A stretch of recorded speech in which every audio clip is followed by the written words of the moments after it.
America and the world international. It is the Pallazzo Podcast, 2 L's, 2 Z's. Utah. Mike Virginia's here. Sam Wershing. Sam, FBB1 on Twitter, X. Sam, it's been forever. Welcome back to the Pallazzo Podcast. Happy to be here. Your name is on the masthead, but we haven't seen you in a long time. Yeah, I've been setting up a new store out here in the Northwest, and so my literal life has gone to the dogs. Everything I sell turns to shit. I don't know what to tell you. Living the dream. Yeah, there you go. Oh, my goodness. And, of course, Mike Virginia here. You guys know him. You love him. He's been busy all day, actually, talking trade deadline. Is that apparently true? That is.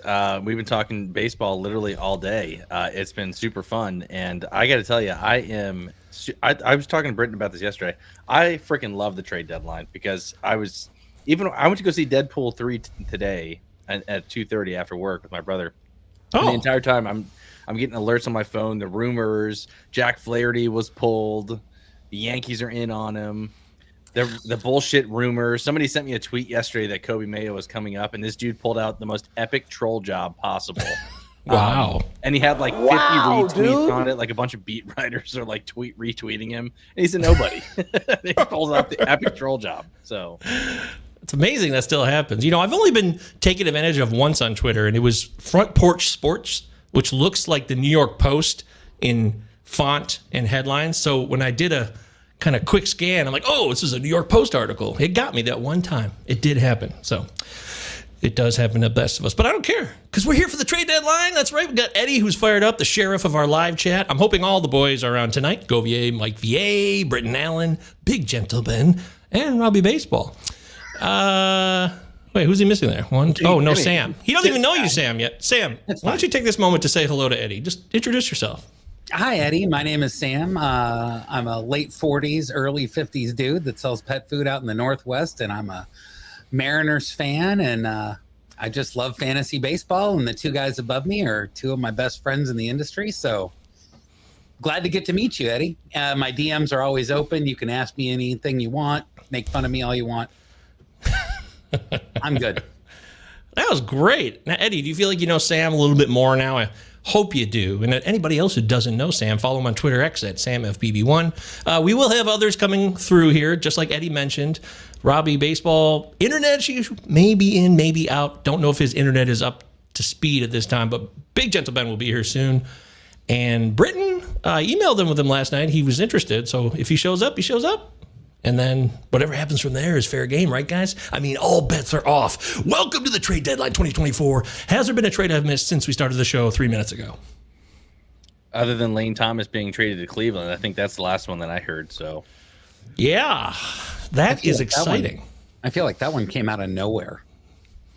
I feel like it fits though, right? Like I feel like the Cleveland is desperate for a number two hitter. I know everyone was high on Martinez for a little bit, but I think he slots in perfectly in between Quan and Ramirez. I think that's going to be a fun lineup. Those first four, if Josh Naylor can get a set out of his ass, will be a fun team to watch, and they have the pitching to do it as well. Cleveland's going to be a team to be watching out for. And Sam, your Mariners pull off another move today, adding Mr. Justin Turner. They did. Like the move? They did. I do like that move because I think that his head is pretty well locked in there. And I think when you go into T-Mobile, you need to know who you are as an offensive player. And I think we've seen this again this season, that there are people that get brought into that stadium like Jorge Polanco. It took him 3 months to figure out how to hit in the Northwest.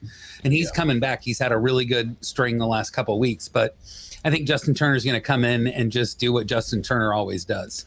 Maybe 90% of it, because there's going to be a little bit of a park deflation to his numbers. But I'm expecting him to come in and really give some pop to this lineup. I like Ty it. France is gone. So you have Justin Turner coming Reds, in. Didn't he? Or we traded him to the Reds? Yeah, I love that. So sad about Ty France not working out. Oh, do you want to say a farewell? You are a Mariners diehard. Say goodbye to Ty France for everybody here. We used to say he's here, he's there, he's every fucking where. Ty France. And, peace be with you. I hope you do well in Cincinnati, but I'm rooting for Justin now. Like, let's go. Well, as I hit the Law and Order button, real quick, some responses. Hello, Sam from Eddie. Nice to meet you. I'm 56 and a Yankees fan and a huge fan of the Pallazzo crew. Hell yeah. I like you already. And as long as we can go back and forth about the Mariners and Yankees, as long as it doesn't become like a personal thing, but we can tease back and forth, we're besties already. Let's go. Fucking hell yeah, dude. Also, EAL Day, another one of our regulars here on the Pallazzo Podcast. Two Z's. As a Nats fan, I am stoked on the return for Lane Thomas! ! Also have Lane in fantasy. How do you think his value is affected in Cleveland? Runs a little bit less, plays a bit less. I don't know why he'd run less. I mean, there's guys. Cleveland's not god awful in steals. Have I missed a memo? No. They tend to run a little bit. I don't think that they run extensively like the Nationals seem to just let everybody run this year. So you might get a couple less stolen bases, but it's a great lineup to go to. I think Hey, Chad's here. What's up, buddy? What's up, Chad? Welcome to the show. What's up, EAL? Caught me off guard. I think that's why Cleveland traded for him, honestly, EA all day, is to have a guy that slots in between Quan and Ramirez. And I think his value, first off, he's not playing a bit less. He's locked in. Hit the locking in button, Gove. He's not, I got something to say on that after this, so keep going. Okay. That's putting I him think mild. I think he's locked in as the 2-hole. I think he steals. I don't think anything his value increases a little bit because he's got Jose Ramirez hitting behind him. So I think he scores a little bit more runs. I think his steals are probably going to be the same. And change of scenery is always nice, right, guys? I mean, a lot of times you go from the NL to the AL, it's a little bit of a switch. But now that they've started playing, interleague games throughout the whole season. Now that they started. Yeah, it's like 25 years ago. Well, Lane Thomas had a slow start this season. He didn't really start playing until June. He had a really hard time at the plate, and so I think this is going to give him a little bit of a spark. There's something that happens with players when they get traded from an organization that they think loves them and they've been all part of it. And he's going into a playoff situation. He's in the front running team, and so bingo. I'm with Mike. I just think that this is lightning in a bottle. And if you have Lane Thomas on a roster, just ride the fun. Okay, well said. You're a man among men here. It's true. There's technically not a woman on the show. We'd love to have a woman on, though. If you're a woman, you'd like to join the Pallazzo Podcast, please email us, palazzopodcast@gmail.com, 2 L's, 2 Z's. Chad, you just jumped in here real quick. Do you want to say something quickly about Lane Thomas? Oh, yeah, I agree with Mike. The one thing I haven't been able to figure out, I've been asking around and trying to figure this out all day, is who got screwed out of this. Because you've had Noel and Freeman both playing infield and outfield. So I think they're going to cannibalize each other and split infield time. But you also have Will Brennan, who's playing a part-time role. So, and I know a lot of people spent a lot of FAAB on him the past month. Oh, which guy was that? I'm sorry? Will Brennan. Oh, Will Brennan. You know, he's a guy who seems really boring, but he does get the job done on occasion. But no disrespect to the Brennan family at all. I'm a fan. I also am a Tigers fan, so I don't like Cleveland. I admit that freely. I wanted to say, because we got so much to cover here. By the way, the live chat's wide open. You guys go crazy, go hog wild on this thing tonight.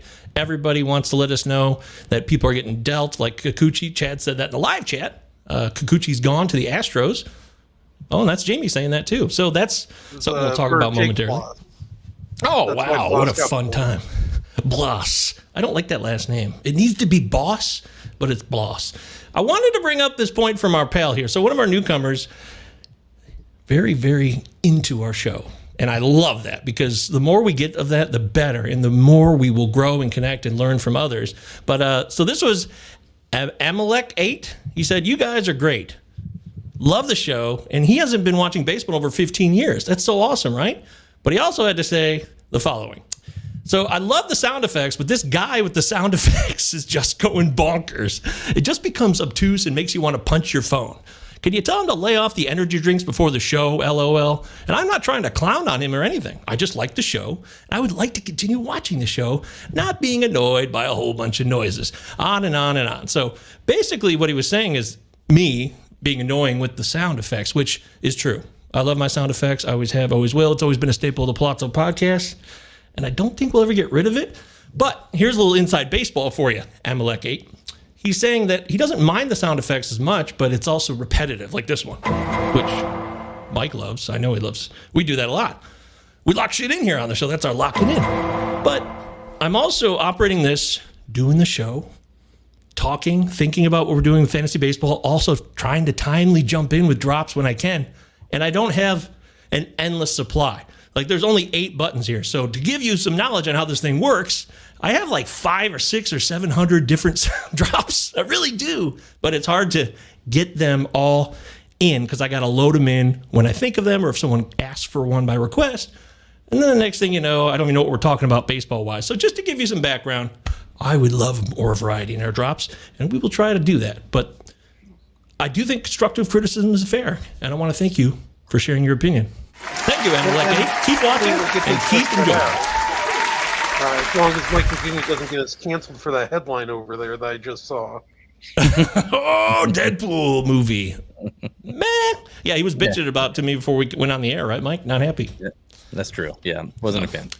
I want to touch on the comment real quick too. And first off, I agree with Govier that the constructive criticism is good, but that's what makes our podcast different than others, right? And it adds a little entertainment value as well. So we may not be for everybody, and we're certainly not going to try to please everyone. We're a kooky bunch. I think that drew me to this show before I was putting it mildly.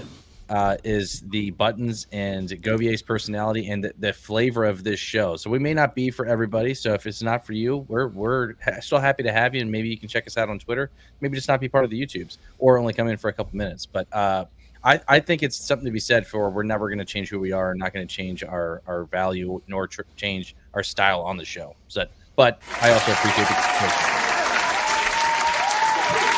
Yeah, and we're not in a fight here about it at all. I actually bring it up just because I believe in open, honest discourse. I'm not trying to harp on it. I just wanted to have a conversation so other people understood. And I'm doing like 80 things at once. So we're glad that you've been here. He said he loves the show. He still comes to the show. He just would like to see more variety in the drops. And I'll try to make that more of a priority, my friend. Thank you for being here. But we're not going to change for one comment, because if we did that, we would.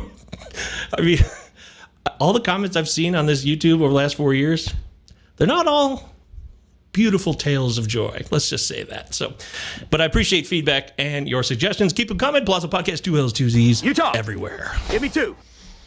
Our boy Dave Funnel says, "Don't change a thing, guys. People come here because of who you are." We appreciate that, Dave. For you guys who don't follow Dave on Twitter or X, make sure you guys do so. Great dude. And for anything injury related and really just all things baseball, couldn't be a better follow. I subscribe or I get notifications when he tweets out. So, Dave, appreciate the work. I won't be able to do my job without him. Exactly. Right. Yeah, Dave's the shit. Dave's all over injury stuff 24/7. Me and Dave actually met. We worked at Rotofanatic, a short-lived site I did back in 2020, and we are still connected to this day. So he's one of the guys I've known the longest in the biz so far. So, Davey, thanks for being here. Thanks for doing all you do. EA All Day wants to say that any of you know much about... Oh, wait. He had the other one. Sorry. This is from Eddie. Govier, if you ever stop with the Utah Give Me 2 or Coors, I would be hugely disappointed. Coors. The Big Kahuna Burger is a tasty burger. That was so good. I can't believe we stopped. Mike didn't remember the name of the burger. Big Kahuna Burger. Also, EAL Day says, go of my 2 cents on the sound effects, the quick, easy ones like Give Me 2, Coors, SVU, etc. I think, is it Law and Order SVU or just straight Law and Order? I don't know if the sounders are actually different or not. Are great, and they can flow easily while talking. Also, longer sounds work better for YouTube than audio only. Okay. Good to know. I can get that, because there's the whole animation, because you do your wacky stuff with it, and like the most annoying interacting. player last week. If you're not seeing the video with the sound, it sounds dumber on the podcast. That makes sense. Yeah. Okay. On the SVU thing, this is going to depress you. I guarantee there's people out there that don't even know there was an original Law and Order, even though it's back now. It's gone for so long. Well, may I suggest you get shit-faced then? So, yep. All right. I apologize. So we love having everybody here. Let's get back into the focus. I wanted to bring that up. I love this show. I love that Sam's here. I haven't seen Sam in forever. Make sure you guys follow Sam on Twitter, X, at SamFBB1. All right.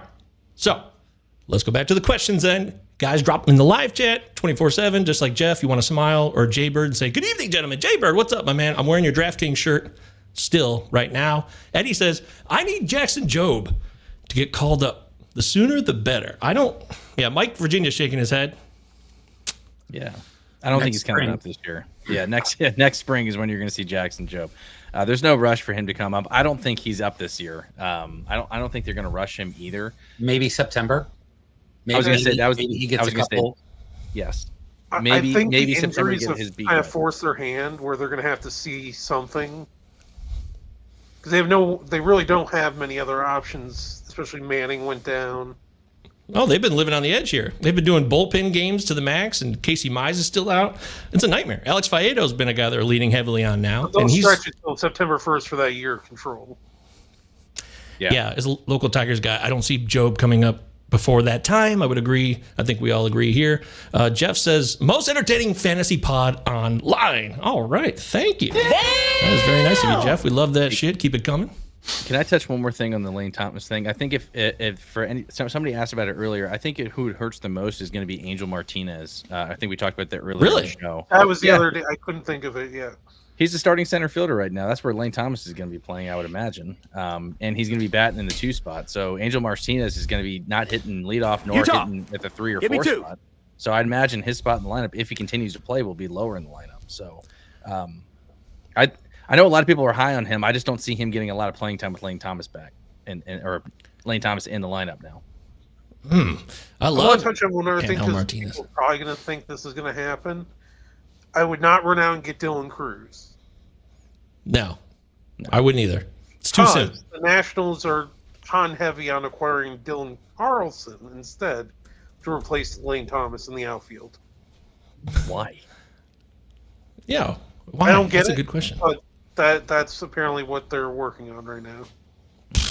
Well, these are the stolen base leaders by team. So we were talking about the Nationals versus Cleveland. There's definitely a gap. Even though Cleveland's top 8 as a team with 88 steals, the Nats are number 2, almost doubling their number with 146 as a team. Yeah, so, the Nats have just been running wild this year. Do you guys think that means that Lane runs less though because of where he's at now in Cleveland, or do you think they say, hey, we have some guys that can steal bases? I don't think they have anybody burner wise other than Jose Ramirez or Quan, but I think Lane Thomas could be a guy that could still see his Jimenez, yeah, but he hasn't been stealing many bases either though. He hasn't done anything this year. Yeah, for me, I think that's part of the reason why they went out and got Lane Thomas is to have a little bit more of an aggressive base runner and set the tables up for Ramirez and Naylor at the 3-4 spot. But I could be wrong. And they've kind of put the brakes on Quan just because of the injuries this year. Yes. He's got 6 steals. Mm-hmm. Also, for this season, Stephen Kwan, just as a fun note, 25 walks to 30 Ks. Wow, dude. Wow, that is incredible. dude. That's a really... And he's barreling the ball. He's actually hitting the baseball. I think that's part of why they're not letting him run as much because 11 dogs. There's he's not having a the year need you're for it. supposed to have last year. Yes. But as far as the steals, it's Ramirez with 20, Jimenez with 16 on Cleveland. Then it drops off to Tyler Freeman at 9, and nobody else has double digits. So that is interesting. That is an interesting point. And if that affects his value with the speed, I still like him in the lineup for everything else Lane Thomas can do, though. But just maybe. Sorry. I was going to say that's interesting with being 8th in the league in steals that they only have 2 players in double digits. That means as a team, they're all running, just not running a lot. Right. Ooh, man. See, this is why Sam came back. He's a genius. There's no doubt about it. We love having him here. Well, obviously. Genius. Hey, look, variety. Woo! EA All Day says, I saw the one Carlson tweet. That was weird. I think we still want Cruz up at some point this season, but I agree, not imminent. And I think that's related to Dylan Carlson. People still have interest in him, I guess. That's the rumor. Oh, look who made it. He's here. Hi, fellas. Hey, Robbie. Who? Ross. Sorry, Ross. What's up, man? Oh, Ross Shatkins. Yes. Hey, Ross. Thanks for joining the show tonight. GM of the Blue Jays. Great to be here. Just working on doing the fall after I wrecked the whole organization, really. So great to be here with you. Just told you had some questions for me. Well, maybe. Your audio kind of cut out on the start of that sentence, so I don't know if that was a fluke or not. We'll see. Internet's a little tough here up north. You know what I'm saying, fellas? We're trying our best. Hey, you traded Kikuchi.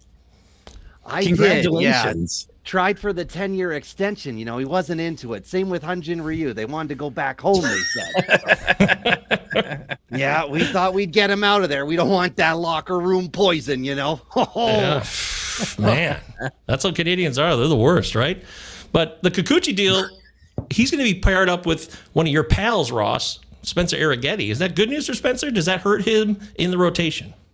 I mean, we wanted to get him We thought the value was there, didn't happen. So I don't know. I mean, we're really big on getting guys that can strike people out and give up 19, 20 hits on any given night. Let the defense work, you know.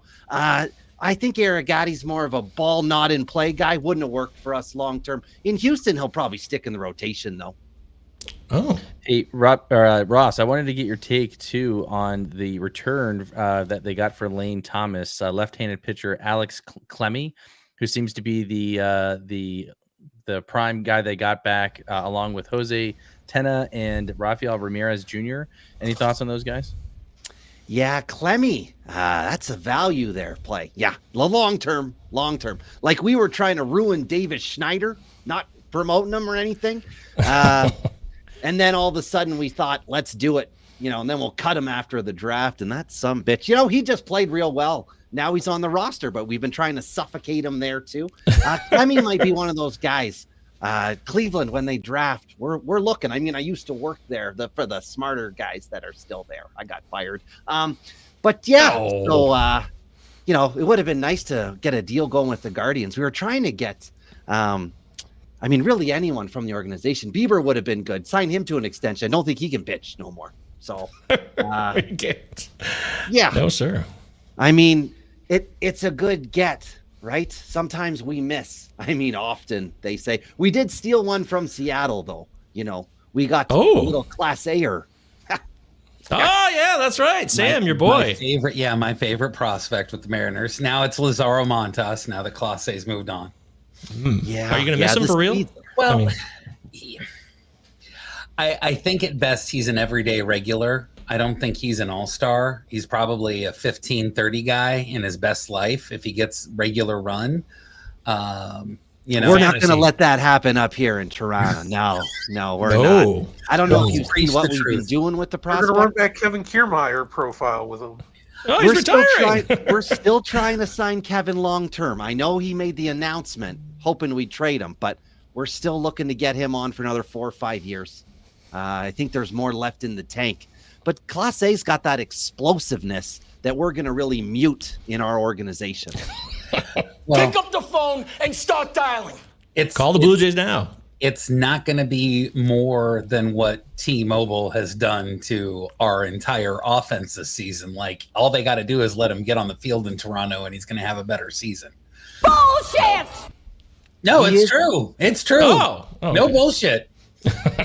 Mariners suck on offense. It's that whole ballpark has just been terrible this season. So we did also, because we felt so bad for the steal of Class A, we gave you Justin Turner. You know, we called Jerry back. I know I got his number. I called him, and I says, you know what? I would like to pretend that I'm going to play a prospect down the stretch. Can I give you one of my old guys? And Jerry said, I don't know. Can he hit? And I said, no one on your lineup can. So let's make a deal. And we did. You played that well, Ross. I mean, really, that's how I talk to Jerry, too. Your entire team sucks. So Damn good deal. No, I'm excited about getting him into the Mariners lineup. I think anybody is going to hit better than the Mariners are right now, with the exception of a couple of the bats. So, that's why Ty France trade is a big deal. Years, right? Oh, yeah. Locklear, who I actually talked about last night on my Patreon post about, I wanted to see more long-term. I liked his talent. He's just not ready. And the fact that Turner's here now, who I really like Justin Turner, not for homers, but for batting average and driving in runs, I think it will help Seattle's lineup. But more, you know, for me, Ty France in Cincinnati is great. I know I'm a Ty France madman. I've been living and dying with Ty for too long. But in the spirit of the 2024 Olympic Games, I think Ty France is going to finish strong in a great American bozo park where he can give it to me. What do you got? We got breaking news. What do you got? Ahmed Rosario traded to the Dodgers. What a dud that is, but cool. Good update, Mike. Thank Betts you. not coming back this year? He's swinging a bat, apparently. I think he's taking batting practice. But what does this Ahmed Rosario deal do to the Tommy Edman deal? Like, does that affect it at all? I know Rosario can play all over the field, but maybe Muncy's not coming back. Yeah, it's easy. I think, real quick. I believe that the Ahmed Rosario deal is cheap as hell. He was on like $1 million contract, if that, with the Rays. So the Dodgers have a shitload of money. I think it's just insurance. I really do. I think it's Edman insurance and just having a veteran bat that they could rely on if they end up needing him, because they've had to dig so deep in the roster this season already. The Dodgers have. Makes sense to me. Right? Do you think Edman's going to do anything in LA? He'll probably have sex at least once. I mean, you said he's insurance for Edman, but I don't know which one of those guys is the insurance guy and which guy you'd play. Well, Rosario's It's all healthy. insurance for Andy Podges. Lux has had a phenomenal July. He is finally doing at the plate what everybody's been expecting him to do since he had that bonkers year in 19 in AAA. They're going to bench him. No, they can't bench Lux for how well he's playing right now. No, look at his month of July. You're not benching that. I wrote about it. He's been amazing, and they're going to look at it as just a heater, and they're going to go with guys they trust more. Finally. Interesting take. We love differing opinions here. Drop them in the live chat while you can if you have a take on Ahmed Rosario, Tommy Edman, etc. This is definitely upgrades over those last. Maybe not Ross when he's healthy is fine. Lux's overall stats here don't look elite, but over July, as Sam said, he's been much, much better, showing signs of life. But yeah, the Dodgers are not a team I could trust, and I would still need to see more from Lux. I'd be skeptical, especially with all these guys coming in, and now, as Mike just said, Rosario coming in. That's dangerous ground. I'm scared, Mike. I really am. And so for the month of July for Lux, he's hitting 300 with 4 home runs, 11 RBIs. His OBP is 391. His OPS is 958, and he's slugging 567. So he's not running, but I think for right now they're going to let him play. I think guys like Rojas, Kike Hernandez, Chris Taylor, I think those guys are probably more of a bench role. And maybe they move these guys around a little bit, give some guys some day offs, but I think it's a holdover until Mookie gets back, in my opinion. I don't like going here, but we kind of have to in this. Oh, here we go. Is there any? No, it's not like that. It's not like that. It's just it's a sad one. Oh. Is there any update on the Freddie Freeman situation? I wonder if that's playing. I don't. Something going on with his son. The last that I read. I don't know how serious it is, but he's on like the emergency NA list or whatever they call it. I think he has to miss a minimum of like 3 to 7 games. I think there's a health concern with his son going on right now. Last I read about it. Because they're starting Kevin Biggio at first base tonight. Oof. I can vouch Kevin's really good. Here we go. Guys. He's really good. I mean, we did some scouting after we DFA'd him in Detroit, and I mean, he's back, baby. He's back. That's an OBP machine right there. He loves to rest his bat on his shoulder. It makes him feel good. Davey Funnels, make sure you guys follow Dave on Twitter at sports_nut51, I believe. Sports with a Z _nut 2 T's 51. Dave, I still recommend that you change that Twitter handle. Just my opinion. But either way, follow Davey. He's the best. Rojas with forearm tightness. Muncy still feeling discomfort. It could be tied to that as well. Okay, that's fair. That is very fair. Also, the Dodgers, I want to get the Robbie out of the Ross here for a second, because I know he's devastated right now deep inside that they acquired Michael Kopech. Yeah. I mean, the Blue Jays weren't really interested. We've got Romano. He's going to be back. It's going to happen for our stretch. I don't know if you watched. We just swept the World Series champs, guys, over the weekend there. Thank you. We're not out. We're not giving up. No. The Canadians would never give up. As a fellow Canadian now, Ross, I support you and I stand with you on this beautiful. By the way, there's a holiday this weekend. We got a holiday. It'll be fun. Yeah, there is a Canadian holiday. I don't celebrate as an American the Canadian holidays. I choose to work. I choose to work. Yeah. So what I was trying to get to here, fellas, was that I'm going to do something a little different here with the Blue Jays down the stretch. I'm going to play what's called youth. I think this is how you do the air quotes. The younger guys. I'm going to do that. Something we typically try not to do. We did get a steady surplus of crappy veterans again this past offseason. Well, they're mostly gone or hurt. And I think what we're going to do now is get a lot of people. I know this is fantasy based, which is kind of how I deal with the team. we're going to pretend like we're playing the young guys, and then you're going to see the AAA vets, like our new starting catcher, Servin. You're going to see them get a lot of time, and then one thing I tried to do is screw a few of you Red Sox fans over. I gave you Danny Jansen.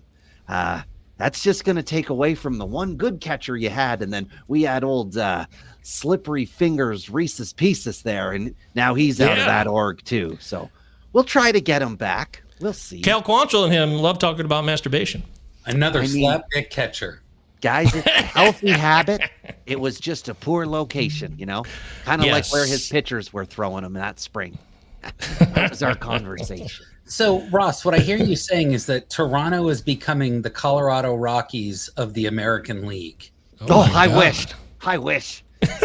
The power and potential in that system year over year versus what we're doing? No. Zing. I mean, we used to have our AAA team in Reno, but now they're going to put an MLB team.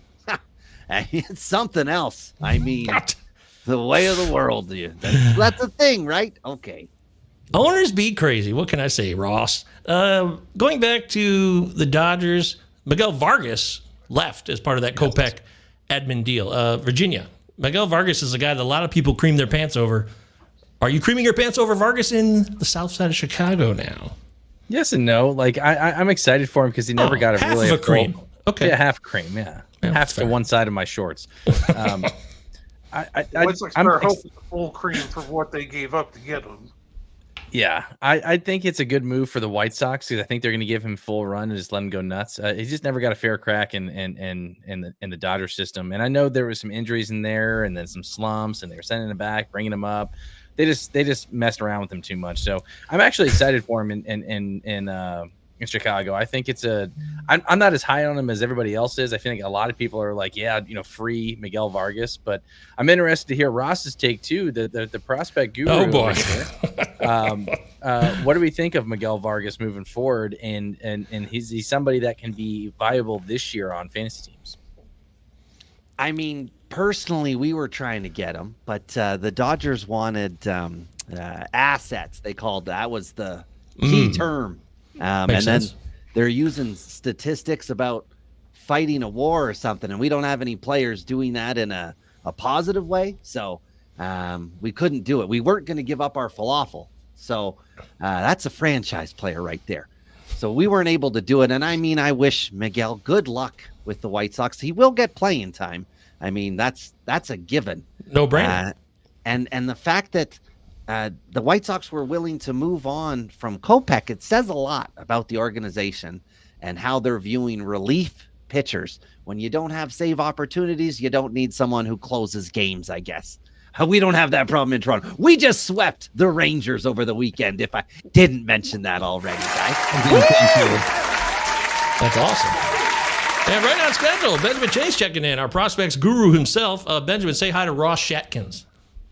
Hello. Hi, Ben. It's a pleasure to meet you. All around. Bright lights, colors. So, Ben, we were just talking about Kopech and that deal. Now, my initial response here, I want to hear your take on Vargas and any other prospects in that deal, but what about Kopech leaving? First off, saves for the Dodgers for Kopech guys here? Or, okay, Mike, you say no. I'm going to go around. Mike, you say no? No. Ross? Guys, they got Brent Honeywell. I don't know if you've heard he's had a save. Yeah, you must talk to Robbie Baseball about that. Okay. And they were not letting him go when we called. He's there. He's there. We Chad. missed. We missed. Kopech close, Chad? Maybe. It really depends on how much longer Evan Phillips can hold on to the job, because then it's wide open after that. But they still have Blake Trine in there. They have Brent Honeywell. No, boy, Honeywell, yeah. Daniel Hudson. Yep. Yep, Hudson. Yeah. Sam, what do you think? Kopech closing eventually, maybe not right away? I don't, I have no idea what to do with that guy. He's been an enigma the entire time I've watched him in the majors. Should he really be starting? Like, isn't that where his value is? Do we really want him to be a closer? And if he's going to be a closer, I mean, I realize Chicago hasn't had a great run the last year and a half, but why hasn't they just put him in there and made that happen? and now they've traded him. Like, is this Chicago not being competent as a front office? Like, I don't have a good What? What? Yeah, no Chicago's shit. Chris Getz is not a competent front office person? No. I love him as a talent, and I think he's the fact that he's been open about some of the struggles that he's had with his mental health and taking time for himself. Like, I really appreciate him as a human being, and so I don't know what to do with him. Like, look at all that red. I mean, he's doing some really good things on the mound, and yet I don't know. Just his two outcomes and the ratios are shit. What about you, Ben? Closing in Dodger blue this year or no? I think if you are buying into a single person in that bullpen, you are setting yourself to be burned. Agreed. It's just that simple.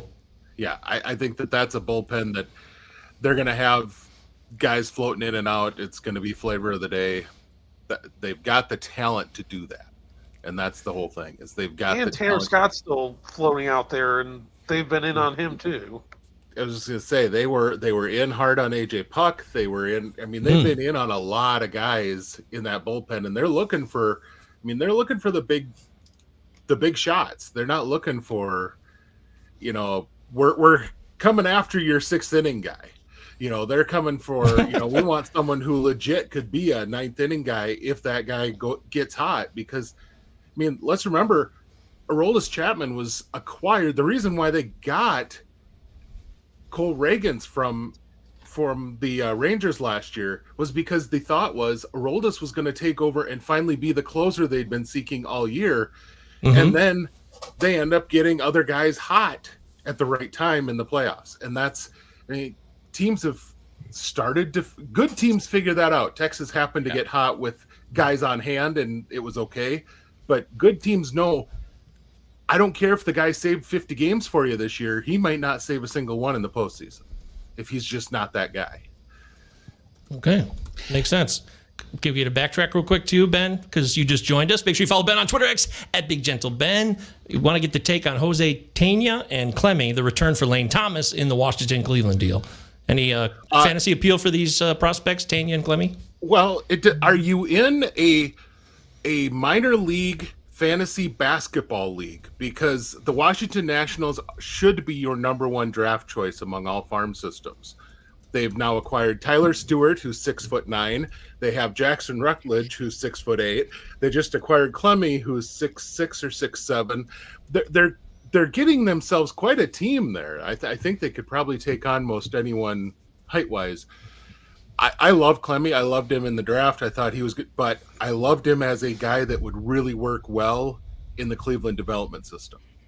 And so I will be honest that I'm not sure yet what to take out of this move for him. Tena and Ramirez, I think they're kind of the Cleveland mold. They're infielders that can make good contact. They're not going to give you much of anything else. I think that they're probably good high floor type of guys behind Abrams and Garcia up the middle. But I would imagine that Garcia is going to have enough upside that he's going to keep a job over those type of guys. But it might give them a higher floor type of guy as the backup. Yeah, agreed. And since we're on talking about prospects, and I know you guys got the prospect show coming up tomorrow, what did you think of the haul that they got for Jason Adam and the guys that they got for him? I mean, for a guy who pitches in the eighth inning, I feel like that was a pretty hefty haul, don't you think? I think that is a very solid deal for Tampa there. Tampa's actually made some really nice moves if you're okay with quantity over quality. Quantity over, because Lesko is by far the best guy they've gotten, but they've got a lot of guys that if you're putting a rank out there, you're probably talking guys that maybe top out as a 150 guy, but there's a lot of guys that are 150 to 300 as far as top prospects. So a lot of guys that would fall in that 150 to 300th best prospect in the game. That's a pretty big haul to bring in. I think they've got 6 guys that I kind of figured were in kind of that range so far. That's a pretty nice and they still have Fairbanks. They still have Yandy Diaz. They still have pieces that they could move and bring in more guys just like that. And that deal doesn't come to fruition if Lesko isn't having the worst year of his career. I don't think. And I think the Padres themselves just lost all interest in developing him with how bad the year was. Well, the Padres... There's a lot of things there. I think the Padres have a whole and AJ host Pro of is guys. addicted to trading. Well, that too. But I mean, the Padres have a lot of guys coming up in that system, pitching-wise, that I think are going to be solid. But it's a matter of... And frankly, they're working with Ethan Salas, and that was a big thing. I don't know what the long-term connection is there. I know they want it, that he and Snelling have a connection, and they want to get him up to work with Snelling. But of course, we know how Preller works. For all we know, Snelling's going to be out the window to bring in, who knows, in Nestor. the next 2 days. I'm calling it now, Nestor. Oh God, that just wouldn't make a dang bit of sense for them. But anyway, that's a whole other discussion. I want to quickly Let's get back into the Lane Thomas thing for a second, because there's been a lot of questions about Clemmy, and someone made a comment about Mike Rizzo loving tall pitchers, which is absolutely true. I just want to say Rizzo has done a phenomenal job with that system. He's got 3 high outcome lottery tickets right now that are, I saw this from a friend of the show, Sam Dykstra, that are 20 or younger. They have Clemmy, they have Travis Sakura, and they have Jarlin Susana now. If even one of those pans out, they hit a home run. Yeah. Well said. I mean, Lane Thomas is great, but they have built-in replacements for him. Yeah. Why? Just because he's rich? Well, something like exactly. Yeah, something like that. I want to get back into the live chat. For those of you guys who are still with us, feel free to drop your questions in here. Any trade speculations that you want to talk about, prospects, guys that have already been traded, hit us up. We're happy to answer any questions. This wouldn't be a Pallazzo podcast if we didn't talk about the Orioles. Of course. Yeah. Eddie Buzz is saying he's a podcast with you on it, Mike. Let's be honest, because Monday nights typically we don't really talk that much about. That's putting it mildly. Okay, fair. He's saying that he's praying the O's free up every day at bats for Kierstad and Mayo on their team or trade them away. Yeah, I do too. Gove, any thoughts on what my O's might do? I know I actually tweeted this out earlier. There's still some rumblings that they're still keeping in touch with the Tigers about Tarek Skubal apparently, but no deal is imminent. I don't believe this Skubal stuff. I'm still not buying into it, Mike. You're trying to cast it into reality, to wish it into existence. My thoughts are all that Detroit's casting out Skubal to bring more of a crowd in, say, hey, would you like our young lefty? Hey, but guess what? We have this guy over here that actually has a better ERA in Jack Flaherty. How about him instead? Okay. I don't see a move, Mike. I'm not really excited anymore here. What else? The Orioles can maybe make some fine-tuned moves here, but if they don't trade Santander or one of their, they already got rid of Hayes, which is huge. By the way, I like Hayes rest of the season in Philly. That's a good move. So for fantasy, Austin Hayes is an ad that everybody should be making, Mike, but I don't have anything else. Yeah, I'm. Somebody asked me this on Twitter the other today, actually this morning when I was talking about it, but between Blake Snell and Garrett Crochet and Tarek Skubal, who I preferred, and I said, while I don't think it's possible or I don't think it's going to happen, I would love Tarek Skubal just simply because of the fact that I don't think we're going to sign Corbin Burns back next year. And Ben and Ross, you guys can back me up on this. And this is going to sound like common sense, but I think in order to get a guy like Tarek Skubal, we're going to have to clear our farm system to get him because he's still under team control until 2026. So I would imagine that it would take one or if not two of Kobe Mayo, Basallo, Jackson Holiday, Heston Kjerstad, Connor Norby, any of those guys. Yeah, that's going to be the big issue is you're running into. I would almost say you're probably looking at one of Mayo Holiday, and depending on where they internally rank him, Basallo, and then if it's not one of those guys to lead off a deal with a bunch of, C-level prospects packaged with, it'll be two of guys like Norby, like, Beavers, like guys that are kind of in that second tier, Enrique Bradfield, guys like that are in kind of their second tier of prospects within that Orioles system. Yeah, it's going to take two of those, and Norby's probably in that borderline between the top and the middle, or in the second tier, to where he could be maybe enough if they had him plus a really good C prospect and then just a flyer type of guy. Maybe that gets you to the table, but I don't think it finishes it. The price on Crochet, I wouldn't be shocked if it also would require one or both of Povich and McDermott, just because they probably want someone they can plug in. Who doesn't make that deal if you're an Oriole? What is the deal that you say no to if you're getting somebody who's a top 3 pitcher in all of baseball right now, team control for the next 2.5 years? Like, I'm sorry, if Mike, you tell me, because like I get this too with the Mariners in our farm system. And do you trade these players for, that's one of those things that if you had a legitimate chance to get Skubal, would you trade Kierstead and Mayo for Skubal? 100%. Let's just go to the top. Let's go to the top. Yeah, 100%. I'm pushing my chips all in. If we can get a rotation of Burns, Skubal, G-Rod, and Eflin. Eflin's your 4-starter. Eflin's your 4-starter. Considering where you started the season, if Eflin is your 4-starter, holy shit.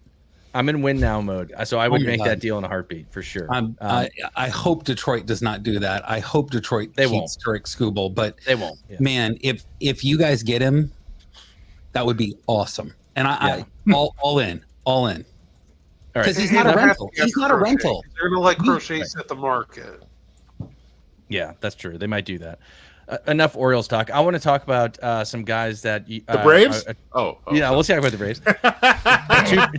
Two-parter here. One, who is a guy that you guys think is on his way out? Other than where do we see guys like Blake Snell? Where do we see guys like Garrett Crochet going?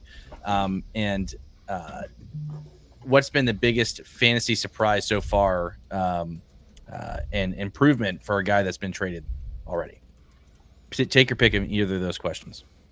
Well, I'm going to go first because on my screen it says Victor Robles for MVP, and it was a tiny little trade. But no, like Victor Robles, he at one point was considered a shinier star than Juan Soto in that prospect grouping that Washington had in the late teens, and it took him a long time to figure it out, but he's hitting in a place where you can't hit, and this is the first chance I've gotten to see him every day. He is seriously infectious. And I think he understands that he has to be that way, that this is his opportunity to either have value to re-sign somewhere next year or to sign a deal with the Mariners. But I think that we're watching Victor Robles come out and he's going to become an everyday player and an all-star for the next 4 to 5 years. So I'm excited to see his change of scenery, regardless if he signs with Mariners or not. I think he's finally tapped into that. Wow, dude. He reminds me a lot of one of our prospects. I'm sorry about that. I'll just be a quick minute here because I got to get going. We got to have a quick look at the got to make more trades, Ross. The waiver wire. Give it to me, Ross. He reminds me a lot of one of our prospects, Orvelis Martinez. A little change in the game. All of a sudden looks like a different player. I gotta watch the guy pees, what I'm saying. You got to be careful. I wish y'all well.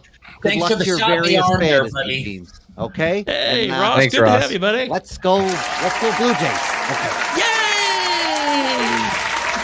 What I was going to say is, Sam, if I told you 6 weeks ago you were going to have Victor Robles, you were going to want to re-sign him, and you weren't going to be able to afford him, you would have sent me into a mental institution.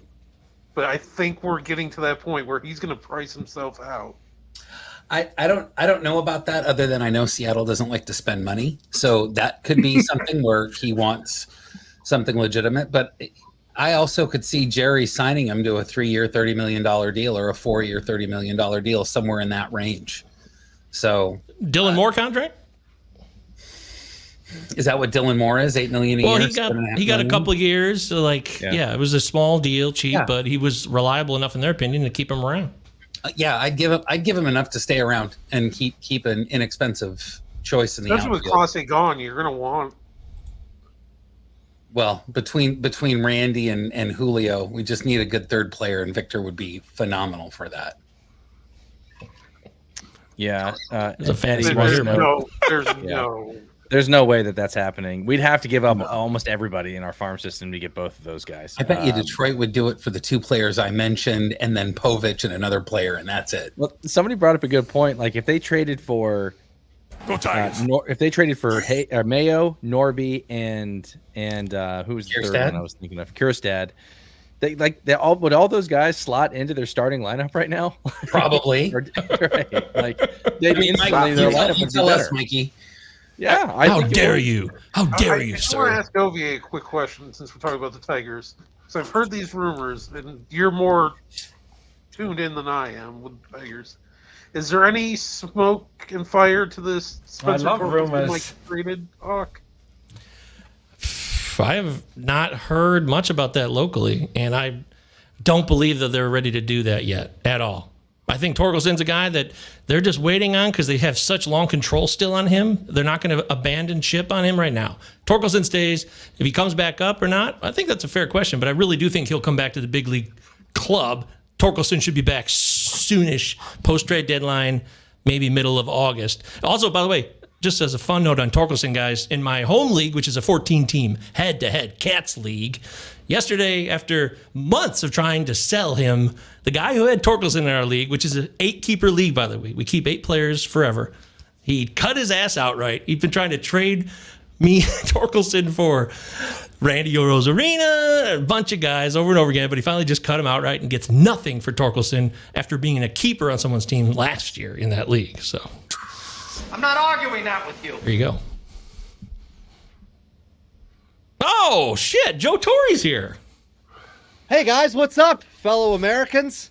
It's me, your classic Yankees fan. Joe! Get out. Wow. Get out. We don't welcome Yankees fans on the show. Wow. Sorry, Eddie. We love I you. was just gonna say we've totally been talking to Eddie the whole time. Call 911.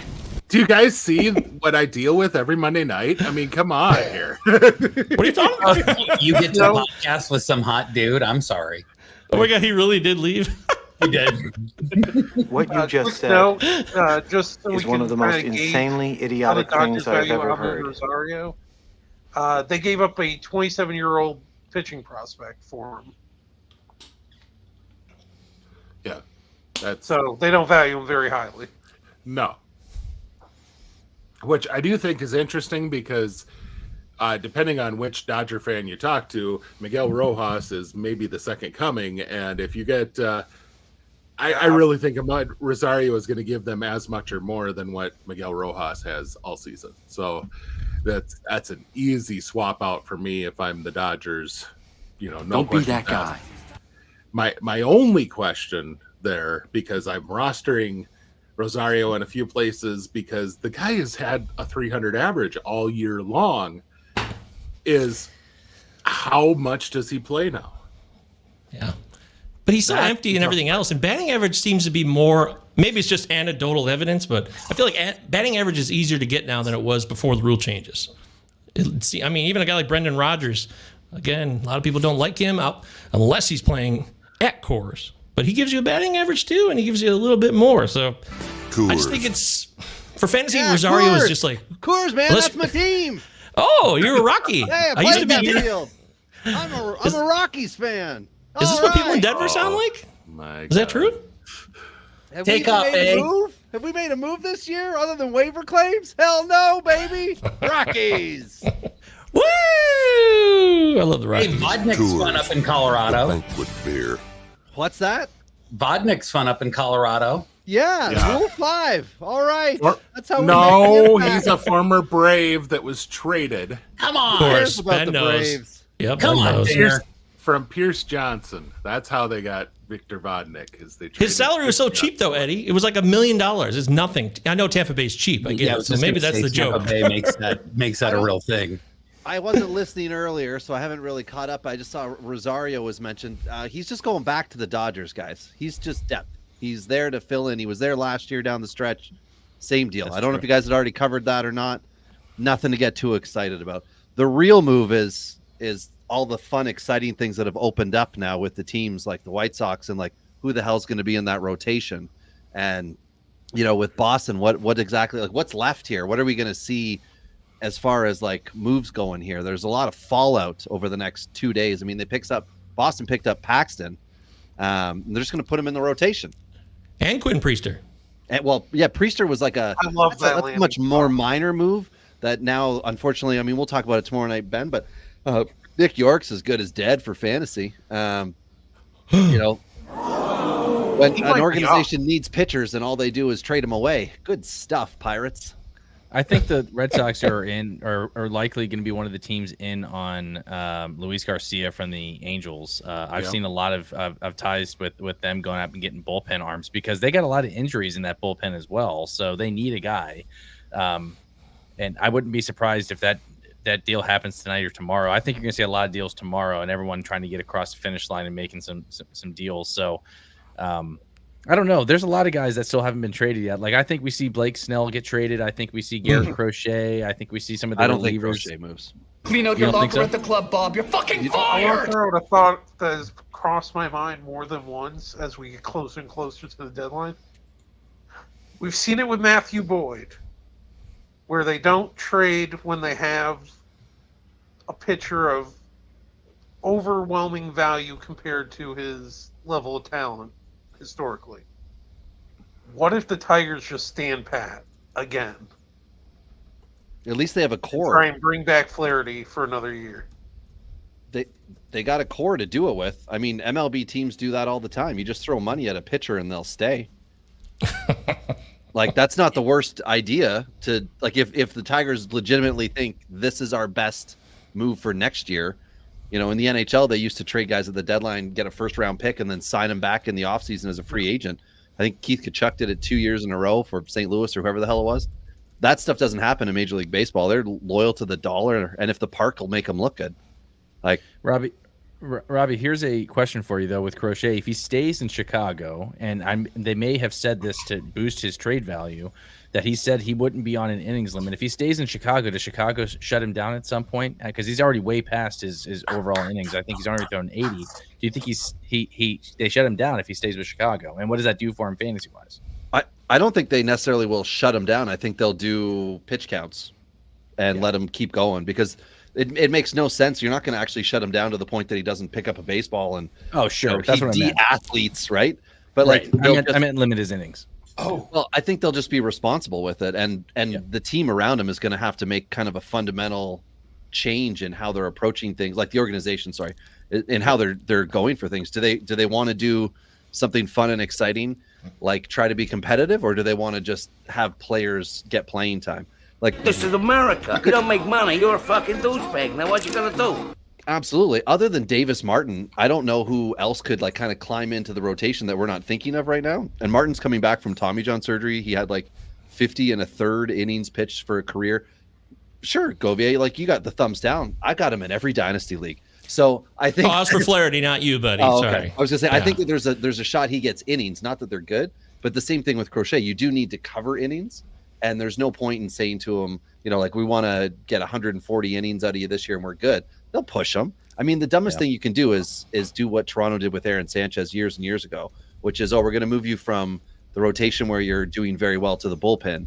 And then they're like, I don't know why that never got back. Like we changed his whole routine and all of a sudden he wasn't the same guy anymore. I don't know what happened there. Like if he's doing well and he's healthy, let him go do that thing. Again, like what's the best move for Crochet? Is it to go to a team and keep getting pushed into October? No, definitely not. You want to be done baseball in September and have that shutdown time for yourself. So, I mean, for him, he probably wants to win, but that's just what winners want to do. So, and he's with the White Sox. He doesn't have to worry about that. Exactly. Everyone talks about the Miguel Vargas. Crochet, but and Sam will probably be able to touch better on. We've seen this with Brian Wu, though. And Wu's been banged up this year, but it really didn't hurt him to get pushed way past the limit last year. Like he's still dominant when he was a first round pick, right? Like he was a first round pick that they rushed up, and then he has not been able to get to the point that they wanted until now this year. and you don't need to throw them away, or not throw them away. You don't need to trade them away unless you're getting back incredible assets that you think can then become him. And again, it's the like, unless you think you can get two of them, why would you trade the one away? And is he going to help you in another area now? And do you want to cycle back to the high school guys? You know, do you want to pick up a couple 19, 20-year-olds? I don't know. Like, you've been like when you drafted him, you drafted him with a plan, and now he's able to do it finally, like through health. He's in a position now to do it. I don't know. For me, I wouldn't get rid of him. I feel like he has 2 more years of control, if I'm not mistaken. Crochet? Well, they said they want 2 starters and top prospects on top of it. Which, yeah, sure. And if that deal exists, I think they would do it. And I can't see a team like that would make that move other than Atlanta. Like, well, and you bring up Brian Wu. You know, he had a great 2023 at the end of the season, but this year he's had a pitch count limit of like 80 pitches in each game. Like, they're not throwing him at all. They've pulled him out several times. He's gone on the IL for a couple things. And so I don't. Sam, who's the guy that they had in the bullpen to start the year who was the whole rumor all of spring was that he was going to start in the rotation for the. No, it's a bad starter or bad pitcher. Like, not. Seattle doesn't have any of those. Yeah, I was going to say, which bad pitcher? No, they actually kind of We had 5 starters coming into the season. If you want me to name bad Atlanta Brave pitchers, I can do that, Ben. Wow, dude. Austin Voth. Yeah, they got Voth. He was rumored that he was going to be in the rotation throughout a lot of spring, but really he's kind of been their break glass. You know, I kind of thought he would be their break glass in case of emergency, but he's been a pure reliever. Yeah. Has anybody ever done that, by the way? I've never broken the glass for an emergency. Ever. I've never had to either. No, most places now have these really convenient little door handles that you open, and then you can get to the fire extinguisher. It's really much smarter, much more efficient. Yeah. So overrated. You don't know. Things. Not nearly as fun. Not nearly as fun. It's all glass in Canada, guys. It is. We didn't move to your damn plastic. No. How did you get a video or a soundbite of me saying that, Mike? Like, that's that was Sam. Seriously. Seriously. That was Sam the first time he saw Victor Robles home run. Exactly. It's Sam when you looked at the Joe Red Sox Adele. Mariners Everyone scoring picked night. up Joe Adele earlier this year. Everyone's like, "Oh, Joe Adele's finally breaking out," and that kind of went away. Robles is going to go away too. I'm calling it now. Yeah, he doesn't have the strikeout problem that Adele has. I mean, if we're going to bring Adele into this, Adele still just strikes out all the time. He finally made contact every now and then. Yes. That's the difference between the two. Robles has a hit. Really? Uh-huh. Oh, I don't know about that. Okay. Well, hey, I live to fight another day. Real quick on the White Sox, I want to bring up the Miguel Vargas thing. How is Miguel Vargas going to get you playing time when he's blocked by Yoan Moncada? How is that going to happen? So two options with the White Sox on that, because I love the bringing the guys. It's like the Abraham Toro thing. You can see a way in which they could succeed, and then you just have to like hope like hell it happens. But you got a stud there with the White Sox like Corey Julks, and hopefully he won't get in the way. That's directed at me, for the record. Yeah, absolutely. Hundo P, baby. This was me. This was me about Corey Julks about 3 months ago. I'm so excited. Yeah, that was me. And that was also you in the offseason with Trey Cabbage. I was there with you though with Cabbage, and then we both have you don't talk about it. You know, we don't talk. What is the thing? We don't talk about something. Bruno. Well, now it's just a big joke. So you know. Big laugh. Okay, thanks, Belding. I really think you're going to see on August 1st that Paul DeYoung gets DFA'd. Because I do not see where he's got the value in trade to go anywhere. Yeah, he's got 18 home runs, but the defense is meh. Josh Bell was dumped, Ben. I mean, yeah, he was hot too. Josh Bell's last 7 days before he got dumped were spicy. Yeah. Now technically he's on waivers, and I would bet that helps them by plugging him onto waivers. They can still technically trade him for a few more days after the deadline. That does help the team by putting him on waivers now. But even then, if you have Davison De Los Santos I think he's gonna get an opportunity. I think he's going to blow it terribly. Oh, but I think he will get that opportunity. So you guys do you think he'll be? Do you think? Sorry, Ben. Do you think he'll be Jackson Holiday embarrassing or James Wood embarrassing? Let's just say easy. Or Jonathan Clauset embarrassing? Yeah, for sure. Jeez. He'll be post. Or Spencer Torkelson embarrassing? Mercedes bad. Like, I doubt his performance will be as bad as Bobby Miller, right, Chad? How about Mike Trout's first time in the major, Ad? I mean, oh yeah, good call. Speaking of, and this Everybody is really leans on that Trout first time around, but we're not seeing the second as much as everybody likes to talk about it. So a guy that let's just say I've had a few folks that have mentioned to me that the Braves have been talking a lot with Perry, and they would like to get their hands on Trout, and they're willing to eat some contract, even if that bumps them into a really different stratosphere as far as their overall payroll. And he is supposed to be back in the next week and a half, 2 weeks. No, he had a setback. Yeah, he did. Yeah, he had a setback, and he's not swinging a bat anymore. Okay. Well, I just had been hearing that there was discussion, and there still is discussion, and that they might pull the trigger if the money makes sense. That was the big holdup. It was just scar tissue holding Trout back, so it wasn't like. But I gotta say, if you get him on board and you have, healthy, you have an outfield of Acuna, Harris, and Trout, that's kind of a fun outfield to watch, I gotta say. But one guy that for my Braves that I don't want to put a guarantee on anything, but a guy that I think that makes a lot of sense and that they've had contact with before is Charlie Blackmon. He's a Georgia boy looking to kind of do his swan song. They need some outfield help. Tours. I think he would fit very well into that team. Georgia Tech, if I'm not mistaken, right? Didn't he go to Georgia Tech? Yeah. Mark Teixeira. Georgia high school and then went to Georgia Tech. Yep. Yeah. I think a fun trade that won't happen tomorrow, Ben, this involves your Braves. And I know you guys had, you were very lucky. You had Ross Atkins on earlier. Would be Ross Shatkins. Shatkins. Yeah, that's the combo. One is the puppet for the other. Where are we at in society today? All right, and the sound bites. Okay, so it's Chris Bassett going to Atlanta. Ooh, you got Bassett in a year plus, and it's a relatively solid starter deal. It's the type of deal Atlanta goes and gets it gets a veteran every offseason for. So you get it now because you're a little panicked over Ronaldo Lopez and what's going to happen with all that. So that's a controllable asset you can get beyond this year. And as far as what Toronto would want back, I have no clue.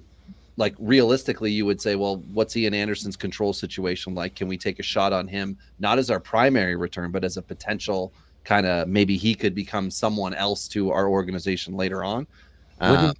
Wouldn't Toronto just want a couple loonies? Toonies. Toonies, not loonies. Yeah. You watch how you talk about my mother. With inflation, it's absolutely toonies. But no, like they might not want to put the money into Bassett next year, or they might want to say we'll pay for Bassett because he's already on the books as far as we're concerned. Give us more back, and we'll help you guys out. Because that's going to be a problem with the Braves. That's where Toronto's ability to pay for some of that contract could be interesting. Yeah, but it's a matter of like what would they realistically want back in that in that deal, and where are they within their system to do that? From what I understand, the Braves are getting a lot of inquiries on J.R. Ritchie. So he's come out and finally healthy, and he's really showing well. So they might just have another stinking arm that they can use in trades right now, and still hold on to Waldrop, still hold on to Smith Schauber, still hold on to these guys that they're. Ian Anderson's back. Yeah, that's a good idea. Ian Anderson is healthy. He's back. He's back in AAA. His velocity is back. His changeup is back. He's throwing it over the top instead of 3/4, which always helps him play up. But he's still velocity back is not velocity when he was most effective. his velocity back means he's working at 92, which coming over the top with the extension he has really plays up. But when he gets down into that 3/4 range, it's basically a batting practice fastball. So didn't they bring up Darius Vines today too, Ben? Yep, they did. Oh, and they've kind of been doing a little bit of avoiding bringing up Smith Shawver lately. Why? Mainly because they want to get him to the point where he's for sure going to be starting, and he's there was one start he had that weather was an issue. He hasn't had an opportunity to really get a solid 5 innings as a starter, and they want to get him built to that. Now, Chad and I are two different people. So, come on now. I know two opposite corners of the screen. But only one talks at a time. Hey, B. Henny's here. If you're in the live chat, jump in with us. We love this stuff. Hey, B. By the way, I'm legally required to say I still believe in Ian Anderson. Oh. Isn't he one of those 12 Atlanta Braves starting pitchers over the last 5-6 years that is just kind of molded into the same person that comes out every now and then? Like, I listened to you bring up trading Bassett, Robbie, to the Braves, and I think that's probably one of the most interesting trades that I would like to see for the Braves, because he's better than everybody but 2 or 3 starters in that whole system as of today. Like, they have some talent that might develop, but I don't see anybody keeping him out from even starting next year. It makes too much Schwellenbach happen. Spencer Schwellenbach. Yeah, no. He's good, but I would you want him for a playoff team over Bassett? I think you move. Morton is going to retire after this year, almost certainly. And what? How do you know that? You move Bassett into that spot, and there's your veteran righty that's going to eat innings for you, sort of spot in the rotation. Now the issue is Fried's a free agent and is going to likely be the premium or one of the premium free agent arms that's available. Yeah. So what's not on this chart here, that for anybody looking on the YouTubes, 9 quality starts and shoddy defense. So imagine a couple innings that didn't end that could have added to that 11 potential total, getting behind a more competitive team also. I'd like to see you play defense behind Bassett, Robbie, huh? I do. Well, he plays a mean. You guys got Ross's number? You're asking for. We have a trade, folks. Hand at this. Breaking news. We got a trade? Blockbuster trade just came through. Jalen Beeks to the Pittsburgh Pirates.